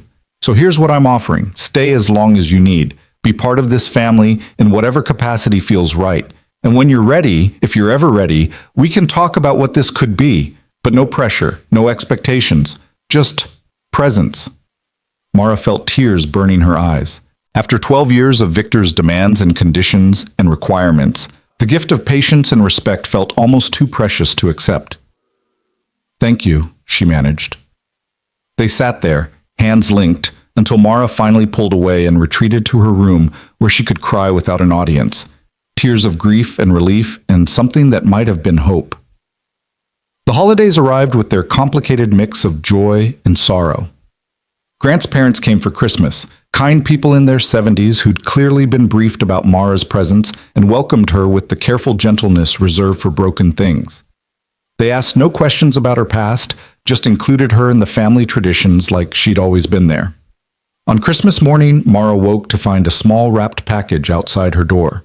Inside was a simple silver bracelet with a single charm, a bird in flight. The card read, "For new beginnings from the quintuplets and Dad." She wore it every day after that. But the new year brought complications. In mid-January, Patricia Moreno called with news that made Mara's blood run cold. Victor's filed a missing persons report, Patricia said, her voice tight with controlled anger. He's claiming you disappeared following a mental health crisis related to your miscarriage. He's offered a reward for information leading to your safe return. And Mara, his people have connected you to Riverside Heights. They're canvassing the bus routes out of the city. Mara felt the room spin. How long until they find me? Impossible to say. You've been careful. No phone, no credit cards, no digital footprint. But small towns talk, and you've been living openly here for 2 months. Someone might make the connection. What do I do? We accelerate the timeline. File charges now before he can establish the narrative that you're mentally unstable. We go public with your story, with Dr. Reese's testimony, with everything we've gathered. We beat him to the punch. After the call, Mara sat in the empty house, Grant at work, kids at school, and tried to steady her breathing. She'd known this moment would come. She'd known she couldn't hide forever. But the reality of it was more terrifying than the anticipation had been. She was still sitting there when Grant came home early, summoned by Patricia's call to him as her emergency contact. He found her curled on the couch, shaking, and without a word sat down and pulled her against him. Mara let herself be held, let herself take comfort in his solid presence. We knew this would happen, Grant said quietly. We prepared for this. I'm not ready. Yes, you are. You're terrified, but you're ready. There's a difference. That evening, they told the children what was happening. Grant gathered them in the living room, and Mara explained as simply as she could that she'd be going public with her story soon, that there might be reporters or police around, that things might get scary for a little while. The quintuplets listened with varying degrees of understanding. Evan immediately began asking logistical questions about security protocols. Rowan said nothing but moved closer to Mara on the couch. Ivy's eyes filled with tears as she asked if bad men would come to their house. Eli just stared with those knowing eyes and finally said, "We won't let them take you." But it was Nora who surprised her. The girl who'd been most resistant to Mara's presence stood up and announced with fierce determination, "If anyone tries to hurt you, they have to go through all of us. You're family now. We protect family." The other children nodded in agreement, and Mara found herself crying as 5 8-year-olds gathered around her in a protective huddle, their small arms creating a fortress that felt stronger than any wall. 2 days later, Mara held a press conference organized by the Domestic Violence Center. Sarah Chen stood beside her as she read a prepared statement, her voice shaking but clear, detailing 12 years of abuse at the hands of Victor Hartwell, the escalating violence, the miscarriage he'd caused, the financial control, the isolation, the fear that had kept her silent for so long. The media erupted. Within hours, Victor issued a statement through his lawyers denying everything, calling Mara's claims a tragic manifestation of mental illness following her pregnancy loss. He expressed deep concern for her well-being and hoped she would accept the help she so desperately needs. But Dr. Reese stepped forward with her records. Then a former household staff member came forward, corroborating stories of violence she'd witnessed. Then another victim, a woman Victor had dated before Mara, shared her own story of abuse that matched Mara's pattern for pattern. The perfect image Victor had spent years building began to crack. The weeks that followed were exactly as brutal as Sarah had warned. Reporters camped outside Grant's house until he threatened to call the police for harassment. Victor's lawyers filed motions claiming Mara was violating her marital obligations by living with another man. Social media became a battleground of people defending Victor's reputation versus those supporting Mara's courage. Through it all, Grant's household became a fortress. His parents moved in temporarily to help manage the chaos. The children's school provided security, neighbors rallied, forming a protective barrier against the worst of the media intrusion. And slowly, painfully, the truth began to win. More evidence emerged, financial records showing Victor's complete control over Mara's accounts, testimony from Mara's former friends about how she'd been systematically isolated, security footage from the night of her escape showing her fleeing their home with visible injuries. The district attorney announced they were opening a criminal investigation. On a cold February afternoon, Mara sat in Patricia's office, reviewing the latest developments, when her phone rang, the new phone Grant had gotten her with a number only trusted people had. She didn't recognize the number, but Patricia nodded that she should answer. "Hello? Mrs. Hartwell?" The voice was professional, official. "This is Detective Sarah Morrison with the Riverside Heights Police Department. I'm calling to inform you that Victor Hartwell was arrested this morning on charges of domestic violence, assault, and coercion. He's currently being held without bail given his resources and flight risk. I wanted you to hear it from us first." Mara's vision blurred. Patricia was already standing, moving toward her, but Mara waved her off. She needed to process this alone, needed to feel the weight of these words settle into her bones. "Thank you," she managed. "Thank you for telling me."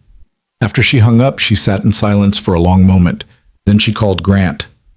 "He's been arrested," she said when he answered. "Victor, they arrested him." Grant's sharp intake of breath carried through the phone. "Where are you? I'm coming to get you." "I'm at Patricia's office, but Grant—" Her voice broke. "I need to see him. I need to see him in handcuffs. I need to look at him through prison glass and know he can't hurt me anymore. Is that crazy?" "No," Grant said firmly. "That's not crazy. That's taking back your power. I'll pick you up in 10 minutes and we'll go together. You're not doing this alone." The Riverside Heights courthouse was a granite building that had always intimidated Mara during her marriage. Victor had pointed it out once, joking about how he knew half the judges personally, how he could make anyone's life difficult if he wanted to. Now, walking up those steps with Grant beside her and Patricia on her other side, Mara felt something shift inside her chest. She was here by choice. She was here with allies. She was here to face the man who'd tried to destroy her, and she was still standing. The arraignment was brief, but profound. Victor stood before the judge in an orange jumpsuit, his expensive suit and confident bearing stripped away. When his eyes met Mara's across the courtroom, she saw something she'd never seen before. Fear. He was afraid. Of her. Of what she'd done by speaking the truth. The judge set a trial date and denied bail despite the protests of Victor's legal team. As Victor was led away, he twisted back to look at Mara one more time. She held his gaze steadily, refusing to look away, refusing to shrink. Then he was gone, and she was still there, breathing, alive, free. Outside the courthouse, reporters shouted questions, but Patricia ushered them quickly to Grant's van. As they drove away, Mara watched the courthouse disappear in the side mirror and felt something she hadn't felt in over a decade. Peace. Not complete peace. There would still be a trial, still be testimony to give, still be healing to do, but the kind of peace that comes from knowing the worst is over, that you've survived, that you're finally, truly safe. Grant reached over and took her hand. She laced her fingers through his, holding on. When they returned to the house, the quintuplets were waiting on the front porch despite the cold, bundled in coats and looking anxious. The moment Mara stepped out of the van, they rushed her, 5 small bodies colliding with hers in a tangle of hugs and relieved exclamations. "Did they arrest him?" Nora demanded. "Is he in jail?" Evan asked. "Are you okay?" Rowan whispered. "Please don't leave," Ivy begged. "You're safe now," Eli stated, as if declaring it would make it permanently true. Mara sank down onto the porch steps, gathering all 5 children close, and let herself cry. Not from grief or fear this time, but from relief and gratitude and the overwhelming recognition that she'd found something she never expected. A family. Not the one she'd been born into, not the one she'd tried to build with Victor, but one that had formed around her brokenness and decided she was worth keeping anyway. "I'm safe," she told them, told herself, told the universe. "I'm finally safe." That night, after the children were asleep, Mara found Grant sitting on the back porch despite the February cold, looking up at stars barely visible through the light pollution. She sat beside him, close enough that their shoulders touched. "Thank you," she said, "for everything.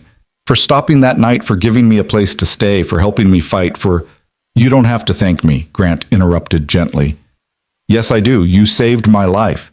Not just by helping me escape Victor, but by showing me what kindness looks like, what family looks like, what—" She took a breath.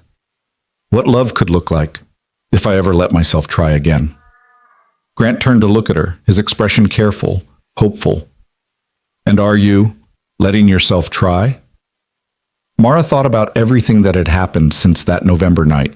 The fear and healing, the slow building of trust, the way Grant's presence had become as essential as breathing. She thought about his children who'd claimed her as family, about the life being built from broken pieces. "I can't make you promises about forever," she said honestly. "I'm still figuring out who I am outside of trauma, but I know I care about you. I know being here, with you and the kids, feels like the first real home I've had since I was a child. And I know that when I imagine my future now, you're in it." Grant's smile was slow, warm, transforming his tired face into something beautiful. "That's enough," he said. "More than enough. We can figure out the rest as we go." He kissed her then, gentle, patient, asking rather than demanding. Mara kissed him back, tasting possibility and new beginnings and the peculiar sweetness of choosing someone freely rather than being chosen by force. When they finally pulled apart, both of them were crying a little, emotional from the day's wait and the tentative hope of what was being built between them. "The kids are going to have opinions about this," Grant said, laughing softly. "Oh, I think they already do," Mara replied, remembering all the knowing looks and not-so-subtle comments. "Especially Eli." "Especially Eli," Grant agreed. They sat together in the cold, hands linked, watching their breath create clouds in the night air, and Mara marveled at how her life had transformed. From a woman with no name, no future, no hope, shivering on a bus stop bench, to this, to safety, family, and the fragile but growing possibility of love. The trial would come. There would be more battles to fight, more healing to do. But for now, in this moment, she let herself simply be, safe, chosen, home. The morning Mara was scheduled to testify arrived with deceptive calm, bright spring sunshine streaming through the kitchen windows, birds singing their territorial claims, the quintuplets eating breakfast with the chaotic normalcy that had become the soundtrack of her life. But underneath the ordinary surface, tension hummed like a live wire. Grant had taken the day off work, arranged for his parents to handle school pickup, and laid out Mara's clothes the night before with the same careful attention he gave to important construction bids. Patricia had called twice already to review key points, her voice carrying the controlled intensity of a general preparing for battle. Mara pushed scrambled eggs around her plate, her stomach too knotted to accept food.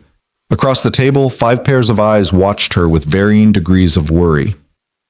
"You're going to be amazing," Nora said with the fierce confidence she'd developed over the past months.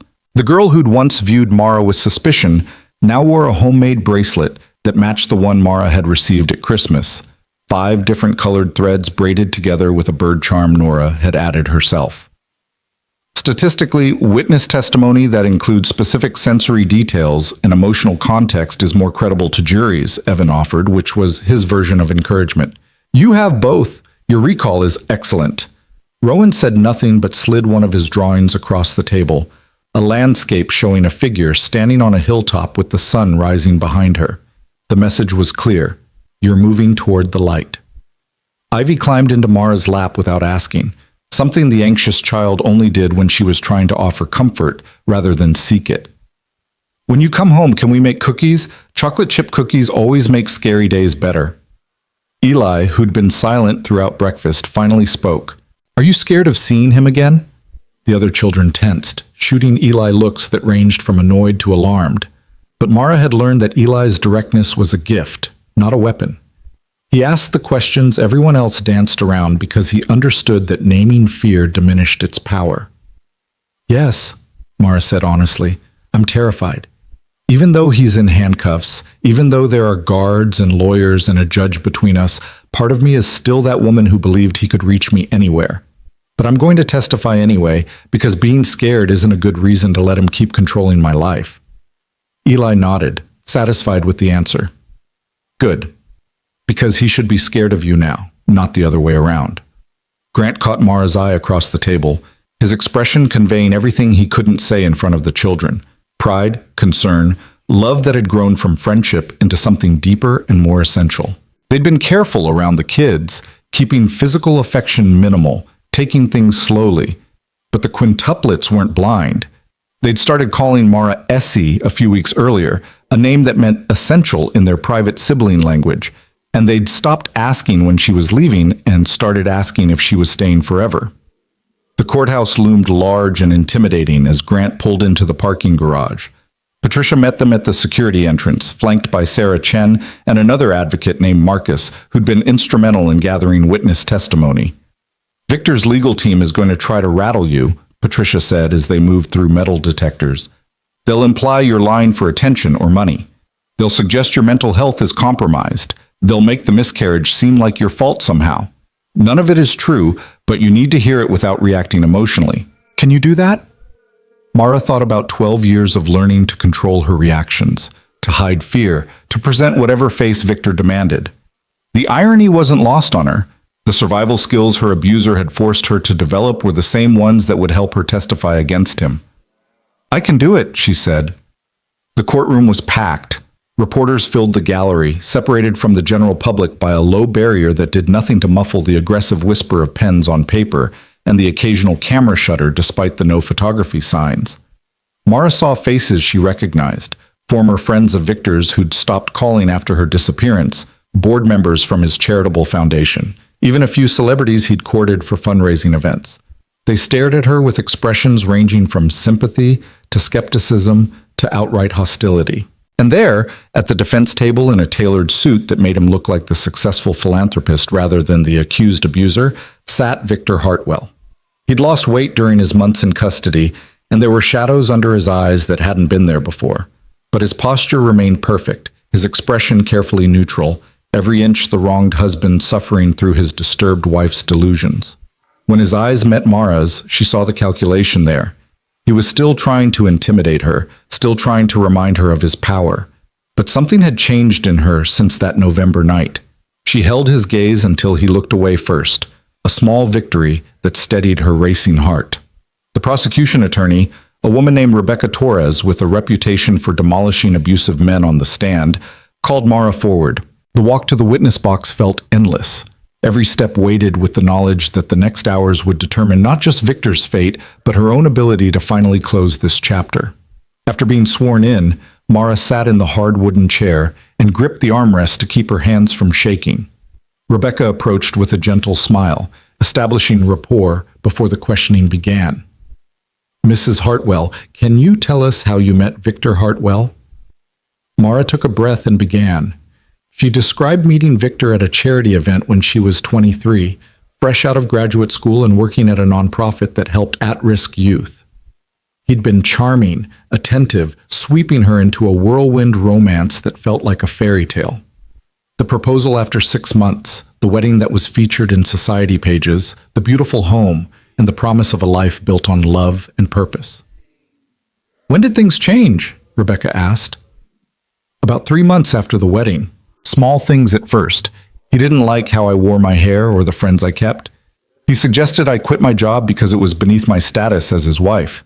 I thought he was being protective." Mara's voice remained steady, clinical, the way she'd practiced. "Then he started monitoring my phone calls, my emails.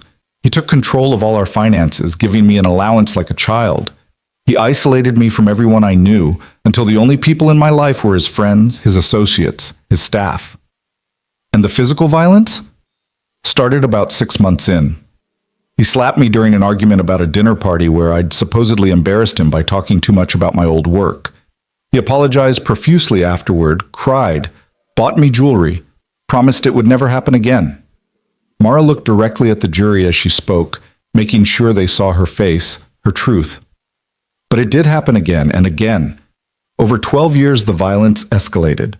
Slaps became punches. Punches became worse. He broke my wrist once because I served dinner 15 minutes late. He gave me a concussion because I smiled at a waiter. Objection! Victor's lead attorney, a silver-haired man named Douglas Winters, stood abruptly.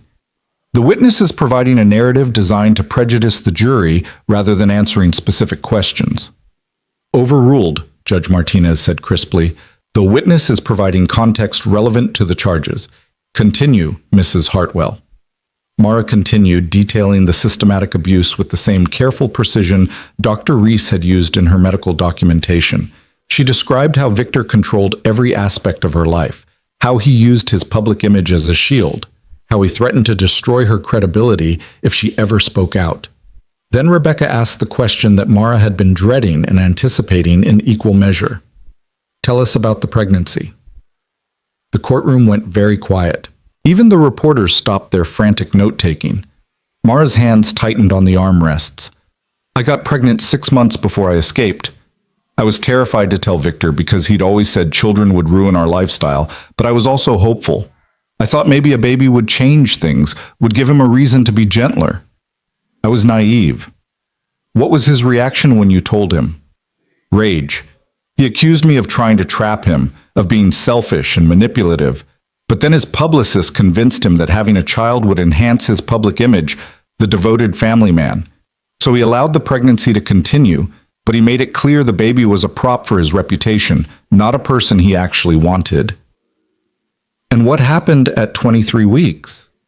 Mara felt tears burning but refused to let them fall. "Not yet. I was having complications, bleeding, cramping. I asked Victor to take me to the doctor. He said I was being dramatic, that I was fine. We argued, and then he pushed me down the stairs of our home. 13 steps. I remember counting them as I fell." A collective gasp rippled through the courtroom. Victor's expression remained neutral, but his hands clenched on the table. "What happened after the fall?" "I miscarried, lost the baby at the hospital while Victor played the devastated husband for the medical staff. And when we were alone in my hospital room, he leaned close and told me that maybe now I'd remember my place was to be beautiful and silent, not to make demands or cause problems. He said if I ever told anyone what really happened, he'd make sure I was institutionalized as mentally unstable." Rebecca let that statement hang in the air before continuing. "What made you finally decide to leave?"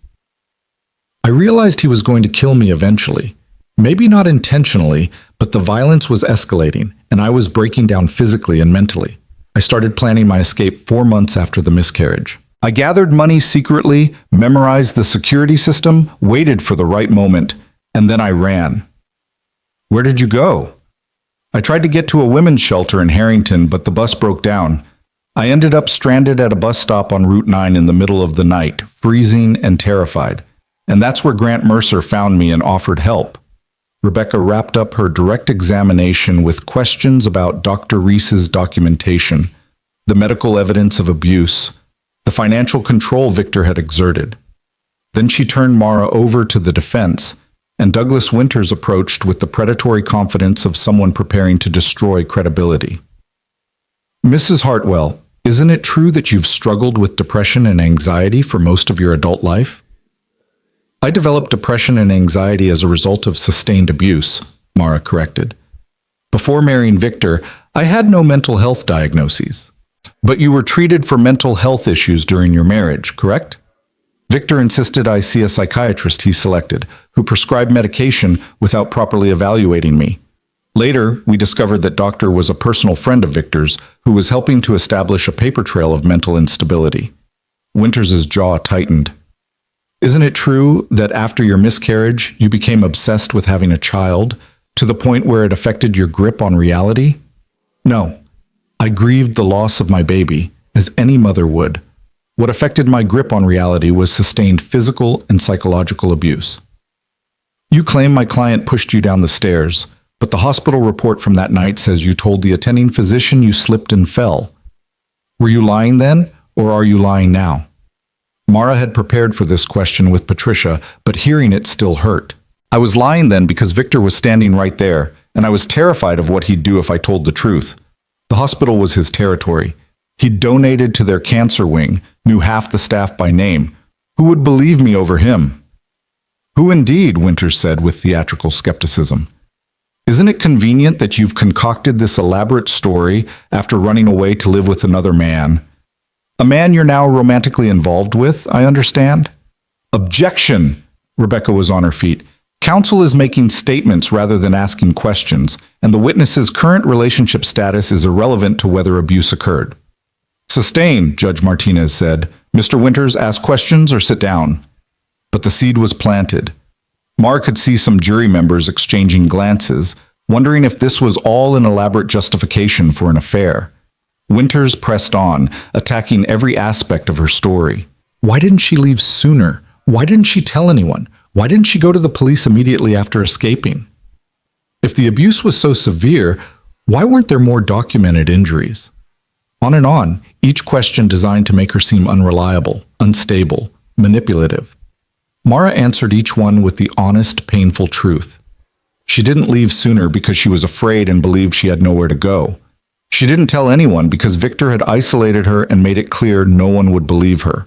She didn't go to the police immediately because she was focused on survival, not justice.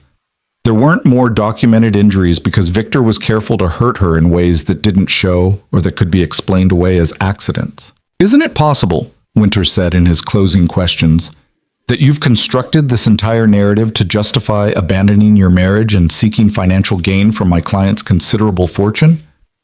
I don't want his money, Mara said, her voice ringing clear across the courtroom. I want him held accountable for 12 years of violence. I want other women to know that even powerful men can face consequences, and I want to be able to sleep at night without fear that he'll find me and finish what he started. No further questions, Winters said dismissively, as if her answer was beneath acknowledgement.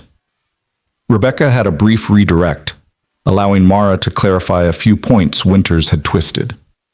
Then, finally, Mara was released from the stand. Her legs shook as she walked back to the prosecution table, but she kept her head high. Grant was waiting in the hallway when the court broke for lunch.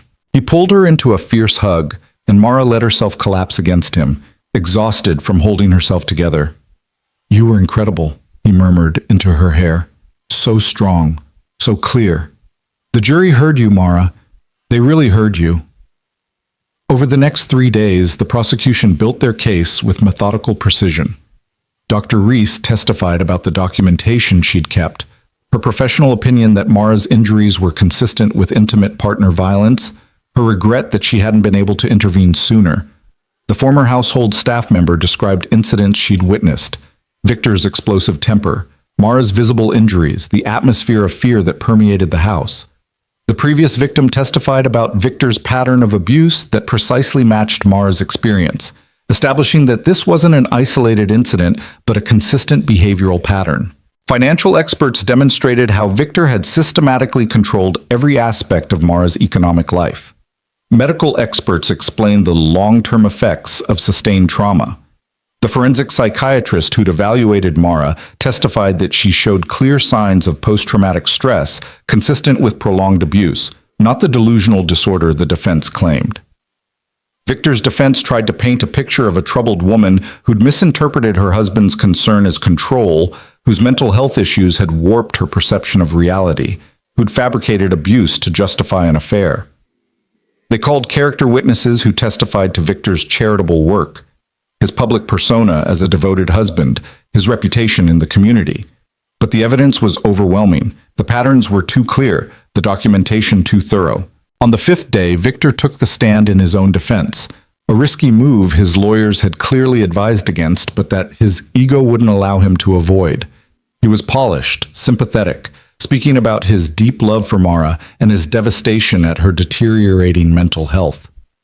"I tried everything to help her," he said, his voice breaking in calculated places.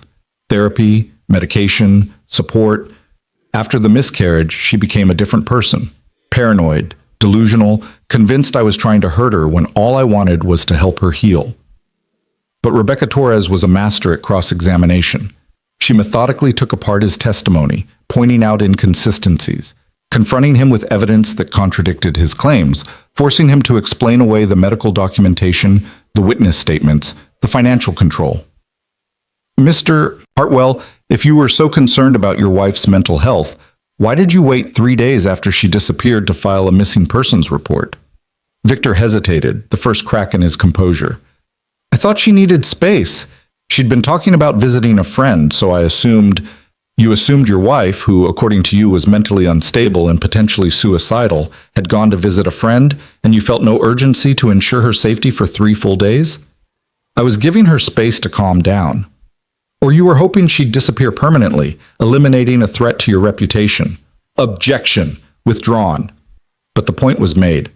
By the time Rebecca finished with him, Victor's polished facade had cracked. He'd lost his temper twice on the stand, his voice rising to a shout before his lawyers called for breaks. The jury saw glimpses of the man Mara had described: controlling, volatile, dangerous when challenged. Closing arguments happened on a gray Monday morning. Rebecca spoke with passion about the courage it took for Mara to escape and testify, about the clear evidence of sustained abuse, about the importance of believing victims and holding powerful men accountable. Winters argued reasonable doubt, suggesting that the prosecution's case was built on the unstable testimony of a troubled woman and circumstantial evidence that proved nothing. Then the jury was sent to deliberate. The wait was agony. Mara, Grant, and Patricia sat in a conference room near the courthouse, drinking bad coffee and trying to make small talk that kept circling back to the case. Grant's parents had the quintuplets, but Nora kept texting updates on homework completion and demands for information about when they'd know the verdict. 6 hours later, the bailiff called them back. The jury had reached a decision.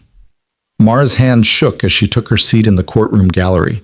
Grant sat beside her, their fingers interlaced so tightly her knuckles ached. Victor was led in, his expensive suit unable to hide the defeat that had settled into his posture. The jury forewoman stood, a woman in her 60s who'd taken careful notes throughout the trial. "On the charge of domestic violence, we find the defendant guilty." Mara's breath stopped. "On the charge of assault resulting in pregnancy loss, we find the defendant guilty." Grant's hand tightened on hers. "On the charge of coercion and unlawful restraint, we find the defendant guilty." For each charge, 8 in total, the forewoman repeated that single word that Mara had started to believe she'd never hear: guilty, guilty, guilty. Victor's face drained of color. His lawyers immediately began filing motions, but Mara barely heard them. The noise in her head was too loud, a roaring that was part relief, part disbelief, part something that felt like freedom beginning to take root. Judge Martinez set sentencing for 3 weeks later but denied bail, citing Victor as a flight risk and potential danger to the victim. As Victor was led away, he turned one final time to look at Mara. She saw fury there, and disbelief that she'd won, and underneath it all, fear. She smiled. Not a triumphant smile, not cruel, just the small, genuine smile of someone who'd survived and could finally breathe.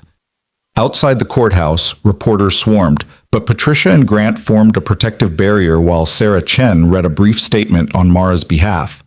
Then they were in the van, pulling away from the building that had held so much fear and tension, and Mara felt something inside her chest loosen. "It's over," she whispered. "It's really over." Grant kissed her temple, careful of the cameras that might still be watching. "It's over. You're safe. You're free." When they arrived home, 5 children rushed out of the house and collided with Mara in a tangle of hugs and excited questions. "Did you win?" Nora demanded. "What's the verdict?" Evan asked. "Is he going to jail forever?" Rowan wanted to know. "Are you safe now?" Ivy's voice trembled with hope. "Tell us everything," Eli commanded. Mara knelt down so she was at eye level with all of them. "Guilty.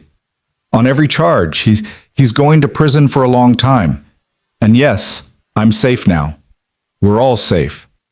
The children erupted in cheers, dancing around the driveway with the unselfconscious joy of kids who didn't fully understand the legal complexities, but knew their Essie had won and the bad man had lost.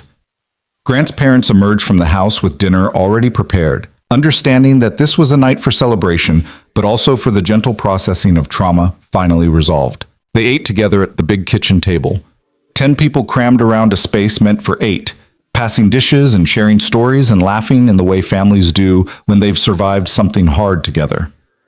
After the kids were in bed, Mara stood in the backyard looking up at stars that seemed brighter than they had any right to be. Grant found her there, wrapping a blanket around her shoulders. "How do you feel?" he asked. Mara considered the question carefully. "Lighter. Like I've been carrying a weight for so long I forgot what it felt like to stand straight. And now suddenly it's gone and I'm not sure what to do with all this space in my chest where fear used to live." "You fill it with whatever you want," Grant said. "Joy, peace, new dreams, whatever you choose."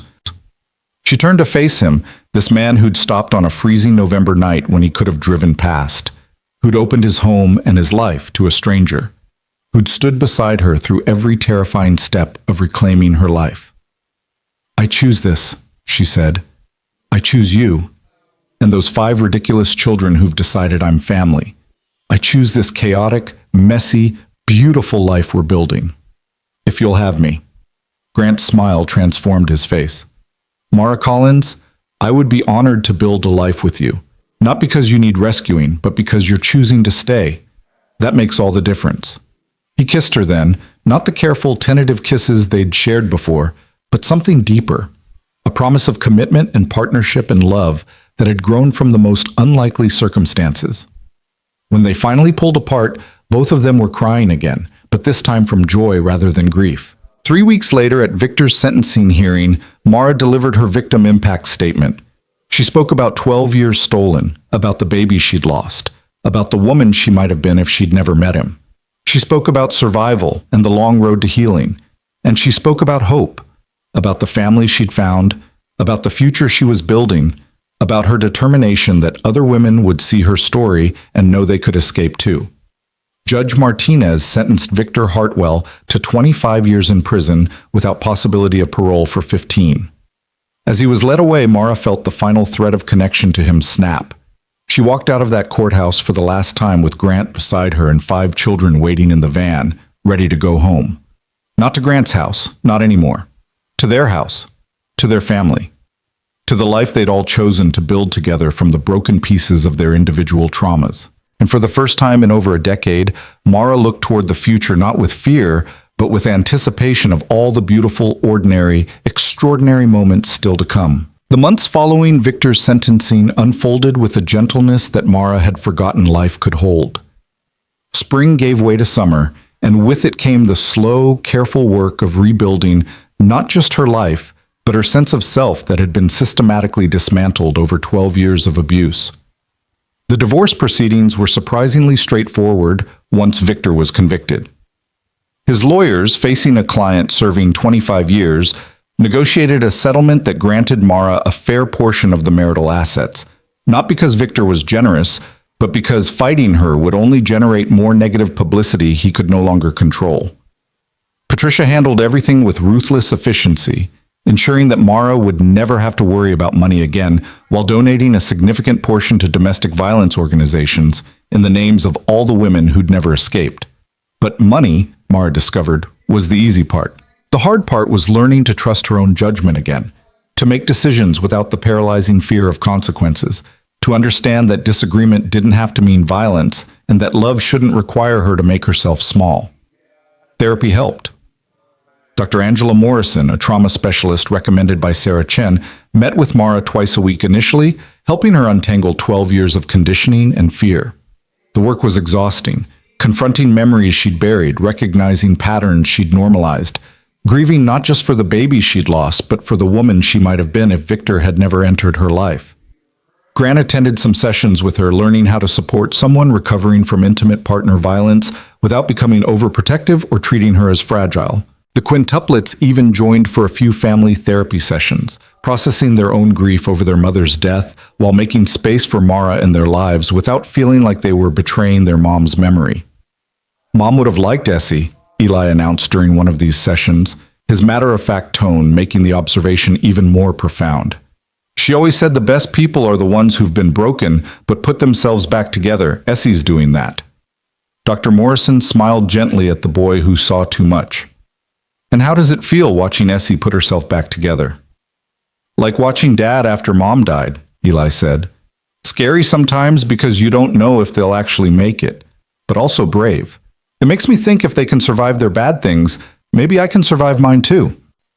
The other children nodded in agreement, even Nora, who'd spent months protecting her family from the intrusion of outsiders, but who now wore her Essie and the Quints friendship bracelet every single day. In late June, Grant approached Mara with a proposition that made her heart race with a mixture of excitement and terror. They were sitting on the back porch after the children were asleep, the summer air thick with humidity, and the sound of crickets providing a constant backdrop. I've been thinking about something, Grant said, his voice careful in the way it got when he was about to say something important. The kids start 4th grade in September. It's going to be a transition year. New teachers, more independence, lots of changes. And I was thinking it might help them to have some stability, some certainty about their family structure before everything else changes. Mara's breath caught. Grant, what are you saying?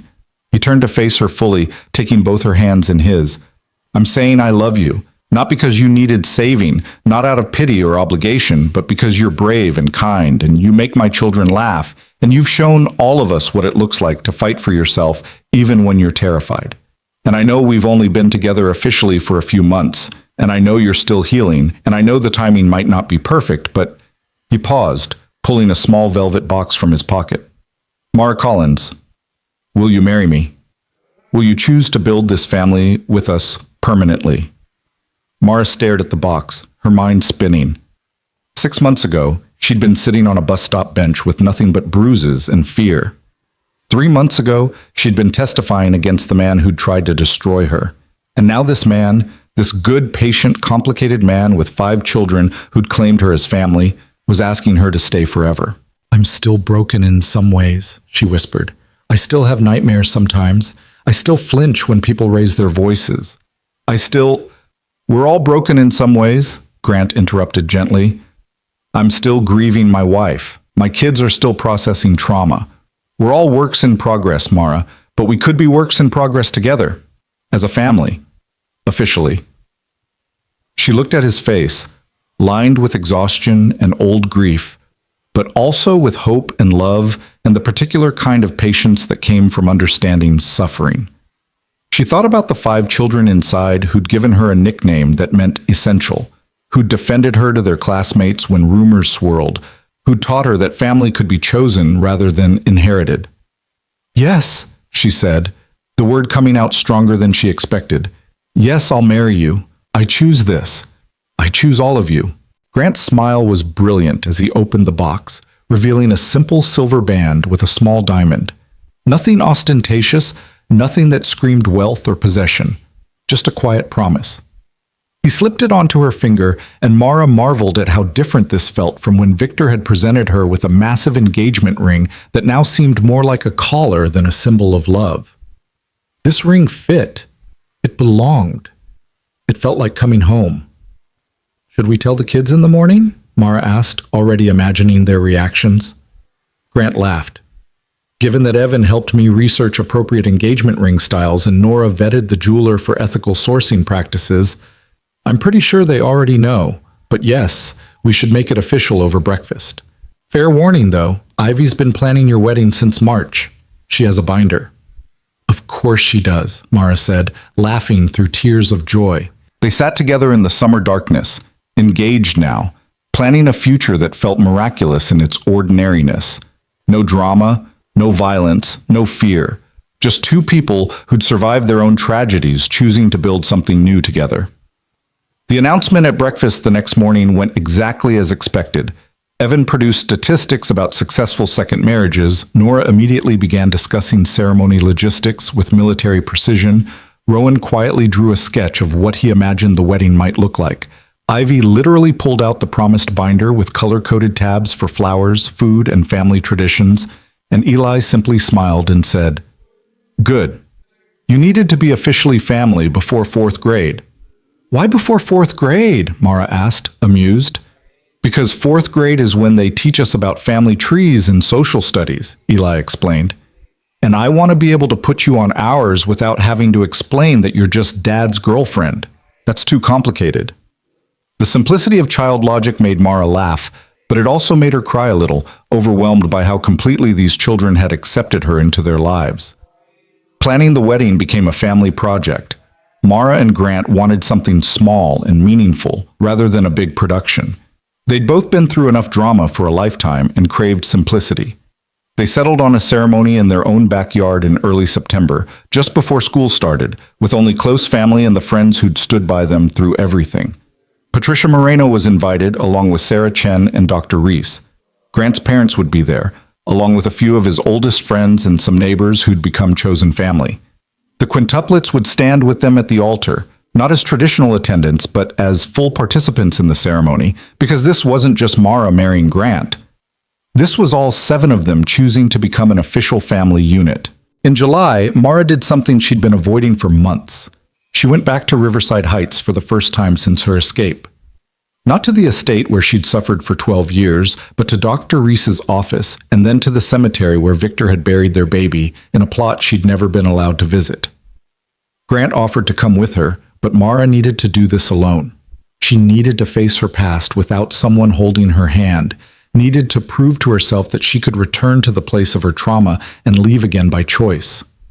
Dr. Reese welcomed her with a long hug and tears in her eyes. "I'm so proud of you," the doctor said.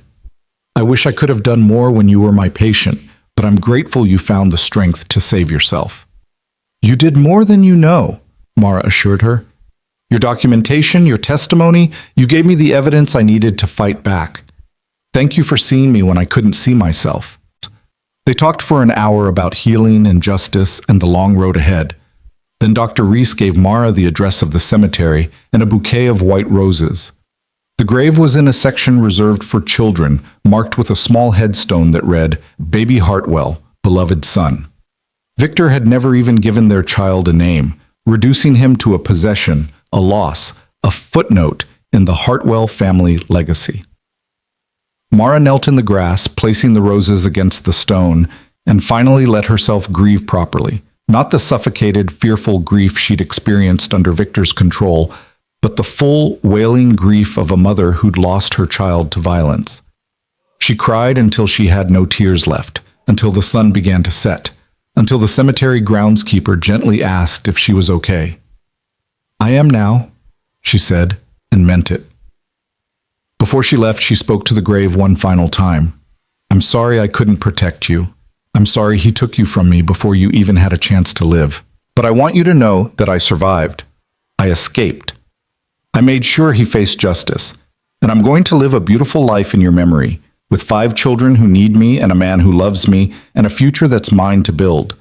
I hope that wherever you are, you know you mattered. You still matter. You always will." She drove back home as the sun set, feeling lighter than she had in months. The past was still there, still painful, but it no longer had the power to control her present. August brought its own challenges and joys. The divorce was finalized, officially severing Mara's legal ties to Victor. She reclaimed her maiden name, Mara Collins, but when Grant mentioned she'd be changing it again after the wedding, she surprised him. "Actually, I was thinking about hyphenating," she said. "Collins Mercer. I don't want to erase who I was before Victor, but I also want to belong to this family completely. Is that okay?" "That's perfect," Grant said, kissing her forehead.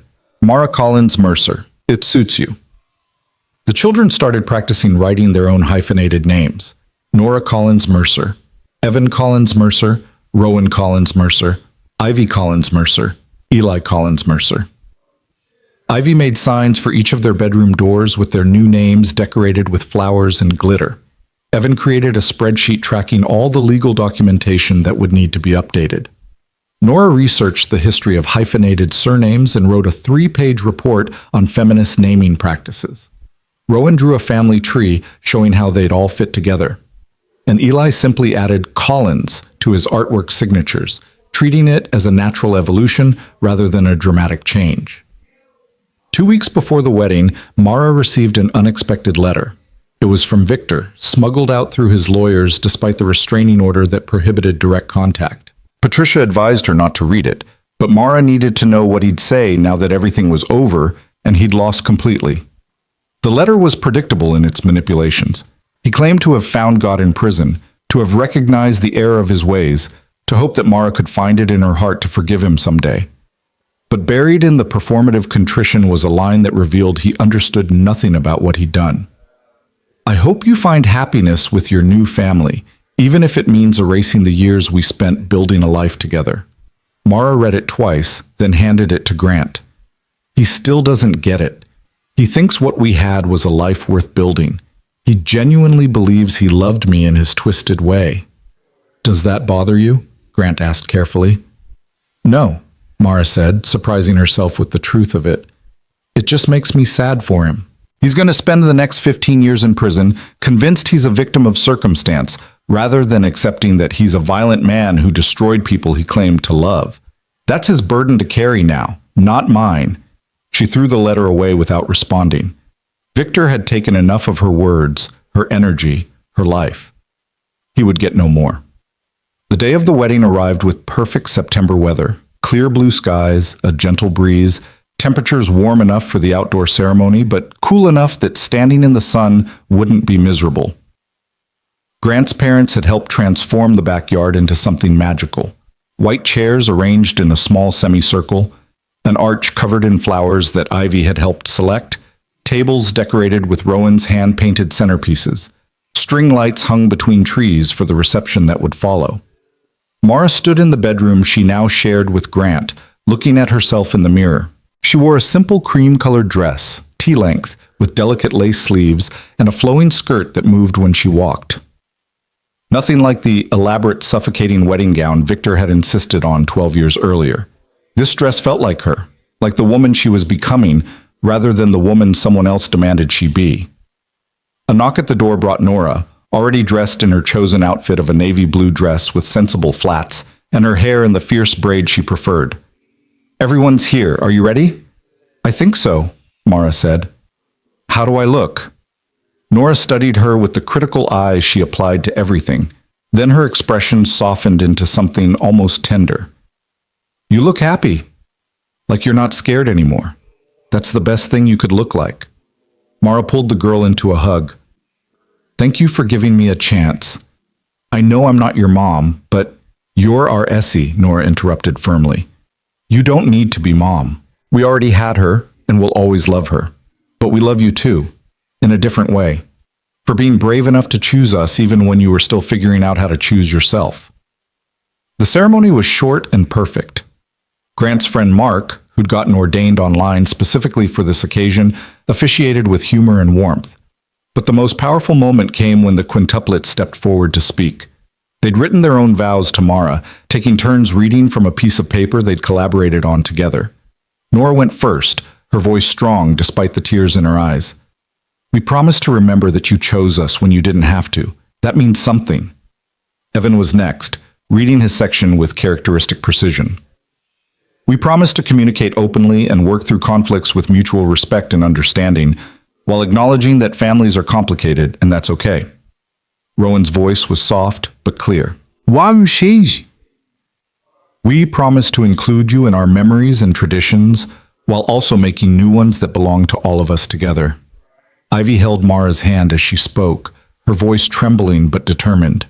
"We promise to try not to be scared of you leaving and to trust that you love us even when things are hard." Finally, Eli looked up at Mara with those ancient, knowing eyes. "We promise to keep seeing you, the real you, not what anyone else says you should be, because we like who you really are." Mara was crying openly by the time they finished, and when she spoke her own vows to them, her voice shook with emotion. "I promise to show up every day, to pack your lunches and help with homework and listen to your problems even when I'm tired.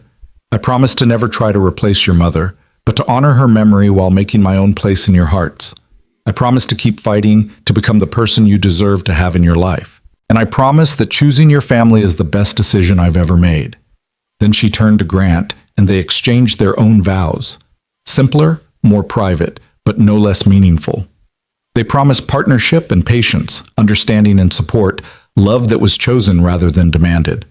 When Mark pronounced them married, Grant kissed Mara with the gentleness that had characterized their entire relationship, and the small gathered group erupted in applause. The quintuplets rushed forward, enveloping them both in a group hug that nearly knocked everyone over, and Mara laughed through her tears at the beautiful chaos of her new family. The reception was exactly what they'd wanted: casual, joyful, full of good food and better company. Grant's parents told embarrassing stories about him as a child. Patricia gave a toast about courage and justice that had everyone crying again. Sarah Chen spoke about the importance of believing survivors and creating communities of support. Dr. Reese raised a glass to second chances and new beginnings. But the most memorable moment came when Eli asked if he could share something. The 8-year-old walked to the center of the yard holding a piece of paper and waited until everyone was quiet. "I drew this last night," he said, unfolding the paper to reveal a family portrait. It showed 7 people standing together, Grant in the center, with 5 children around him, and Mara standing slightly to the side but with all the children's hands reaching toward her, connecting her to the group. "This is our family now. It's different than it was before Mom died, but it's still good. Maybe even better in some ways because we all chose to be together. Essie didn't have to choose us. We're loud and messy and sometimes difficult, but she did choose us. And we chose her. And I think that's what family is supposed to be. People who choose each other and keep choosing each other even when it's hard." He walked over and handed the drawing to Mara. "This is for you, so you remember that you belong here." Mara took the drawing with shaking hands, looking at the 7 figures Eli had captured with surprising skill and emotional depth. In the drawing, her face showed the same expression she'd seen in his earlier portrait, standing in the doorway between past and future. But in this one, she was stepping forward, into the light, toward the family, waiting with open arms. "Thank you," she whispered, pulling Eli into a hug. "I'll treasure this forever." As the afternoon faded into evening and the string lights came on, casting everything in warm golden glow, Mara found herself standing slightly apart from the celebration, watching her new family. Grant was teaching Ivy and Rowan how to dance, while Evan provided running commentary on proper waltz technique, despite having no actual knowledge of dancing. Nora and Grant's mother were discussing the wedding cake with serious concentration. Eli sat with Dr. Reese, showing her his collection of drawings and answering her questions about his artistic process. Patricia appeared beside Mara, 2 glasses of champagne in hand. She offered one to Mara with a smile. "How are you feeling, Mrs. Collins Mercer?" "Overwhelmed," Mara admitted. "Happy, terrified, grateful, all of it at once." "That sounds about right for a wedding day," Patricia said, "but also for everything else you've been through. You know, I've worked hundreds of domestic violence cases in my career. Most of them don't end like this. Most survivors spend years, sometimes their whole lives, trying to feel safe again. But you fought back, you testified, you helped put a dangerous man in prison. And then you built a whole new life on top of the ruins of what he destroyed. That's remarkable, Mara. I couldn't have done it without help, Mara said. Without you, Sarah, Dr. Reese, Grant, the kids. I'm not brave on my own. None of us are brave on our own, Patricia replied. That's the secret nobody tells you. Courage isn't individual, it's communal. We're brave because other people believe we can be. You were brave because you had people standing with you, and now you get to be that person for someone else someday. That's how we change the world, one survivor at a time, choosing to stand up and fight back. They stood in comfortable silence, watching the celebration, until Grant appeared and claimed Mara for a dance. As they swayed together under the string lights, surrounded by the people who'd helped them both survive their respective traumas, Mara felt something she'd never experienced before. Complete peace. Not the absence of problems or the erasure of trauma, but the deep, bone-level certainty that she was exactly where she belonged, with people who loved her, not despite her brokenness, but because they understood that breaking and healing were both parts of what made her whole. "What are you thinking?" Grant asked, his voice low near her ear. "I'm thinking about that night," Mara said, "when you found me at the bus stop. I was certain my life was over, that I'd either freeze to death or Victor would find me or I'd just disappear. I couldn't imagine a future beyond the next hour. And now, look at us." "Now look at us," Grant echoed, pulling back to meet her eyes. "Married, family, building something beautiful from all our broken pieces." "Do you ever wonder what your wife would think of all this?" Mara asked carefully. They'd talked about Grant's first wife many times, but she still worried about overstepping. Grant considered the question seriously. "I think she'd be happy that the kids are laughing again, that our house feels like a home instead of a mausoleum, that I found someone who understands grief without being consumed by it." He smiled. "And I think she'd like you. You're both fighters in your own ways, both stronger than you look, both the kind of person who shows up for people who need them." "I hope I'm worthy of that comparison," Mara said. "You are," Grant assured her, "more than you know." As the evening progressed and the children began to tire, showing up in pajamas for the last hour of the reception, because Ivy had insisted they needed to be comfortable, Mara felt the rightness of everything settle over her like a warm blanket. This was her family now, messy, complicated, built from loss and survival, but hers completely. When the last guests finally left and Grant's parents herded the exhausted children upstairs to bed, Mara and Grant stood in their transformed backyard, looking at the remnants of the celebration. Paper plates and champagne glasses, Rowan's centerpieces, the arch still covered in flowers that would need to be taken down tomorrow. "We should clean up," Mara said without much conviction. "Or we could leave it until morning and go to bed," Grant suggested. "It's been a long day.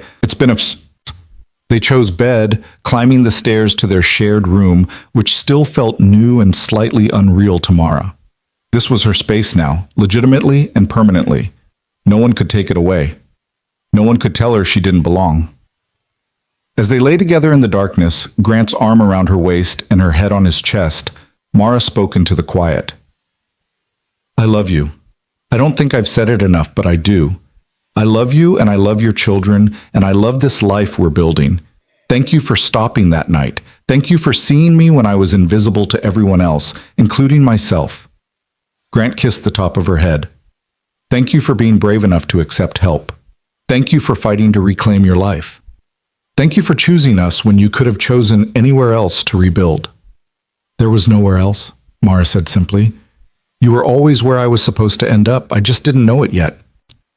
They fell asleep like that, wrapped around each other, and for the first time since her childhood, Mara slept through the entire night without nightmares. The years that followed brought their own challenges and joys, the quintuplets navigating middle school and then high school with all the drama that entailed, Grant's business expanding until he had to hire additional help, Mara returning to school to finish the social work degree she'd abandoned when she married Victor, and eventually opening a private practice specializing in trauma recovery. They had fights about parenting styles and money and whose turn it was to drive carpool. They had moments of grief when the kids mourned their first mother, or when Mara struggled with PTSD triggers. They had stress and exhaustion and the ordinary difficulties of blending a family. But they also had laughter and tradition and the deep satisfaction of watching 5 children grow into remarkable young adults who understood resilience because they'd lived it. They had quiet mornings drinking coffee on the back porch and chaotic holiday dinners with the whole extended family. They had date nights and inside jokes and the particular intimacy that comes from surviving hard things together. On the 10-year anniversary of the night Grant found Mara at the bus stop, they returned to that same bench, now with a small memorial plaque that read, "Where Hope Begins, November 2024, placed by the town council after Mara's story became public." The bench had become a symbol in their community, a reminder that stopping to help someone in need could change everything. "Can you believe it's been 10 years?" Mara asked, sitting on the bench that had once represented her lowest moment. "Some days it feels like yesterday," Grant said. "Some days it feels like a lifetime ago. Mostly it just feels like exactly where we were supposed to end up." They sat there for a while, 2 people who'd found each other in the darkness and chosen to walk toward the light together. Around them, life continued, cars passing, people going about their business, the ordinary magic of the world turning. And somewhere in the distance, 5 18-year-olds were probably arguing about college applications and future plans, getting ready to launch into the world with the foundation of love and resilience their parents had built for them. They would be okay. They would carry forward the lessons of survival and choice, and the knowledge that family was something you built rather than something that simply happened to you. Mara reached over and took Grant's hand, their fingers interlacing automatically after years of practice. "Ready to go home?" "Always," Grant said, smiling at her with the same warmth he'd shown that first night when he'd stopped his van and asked if she was okay. They walked back to the car together, leaving the bench behind, but carrying with them the story of everything that had happened since. The fear and the fighting, the healing and the hope. The beautiful, imperfect life they'd built from the ruins of their separate traumas. And as they drove home through streets now familiar and safe, Mara looked at the ring on her finger. Not the first one that had represented ownership and control, but the second one that represented choice and partnership. She thought about the woman she'd been, shivering and broken on that bench, unable to imagine a future. If she could go back and tell that woman anything, it would be this: you survive, you fight, you find people who see your worth even when you can't see it yourself. You build a family from the most unlikely materials. You reclaim every single piece of yourself that was stolen. And someday, you sit in the sunshine of your own backyard, surrounded by people who love you, and you realize that surviving was just the beginning. Living, really living, is what comes after. And that's where the real story starts.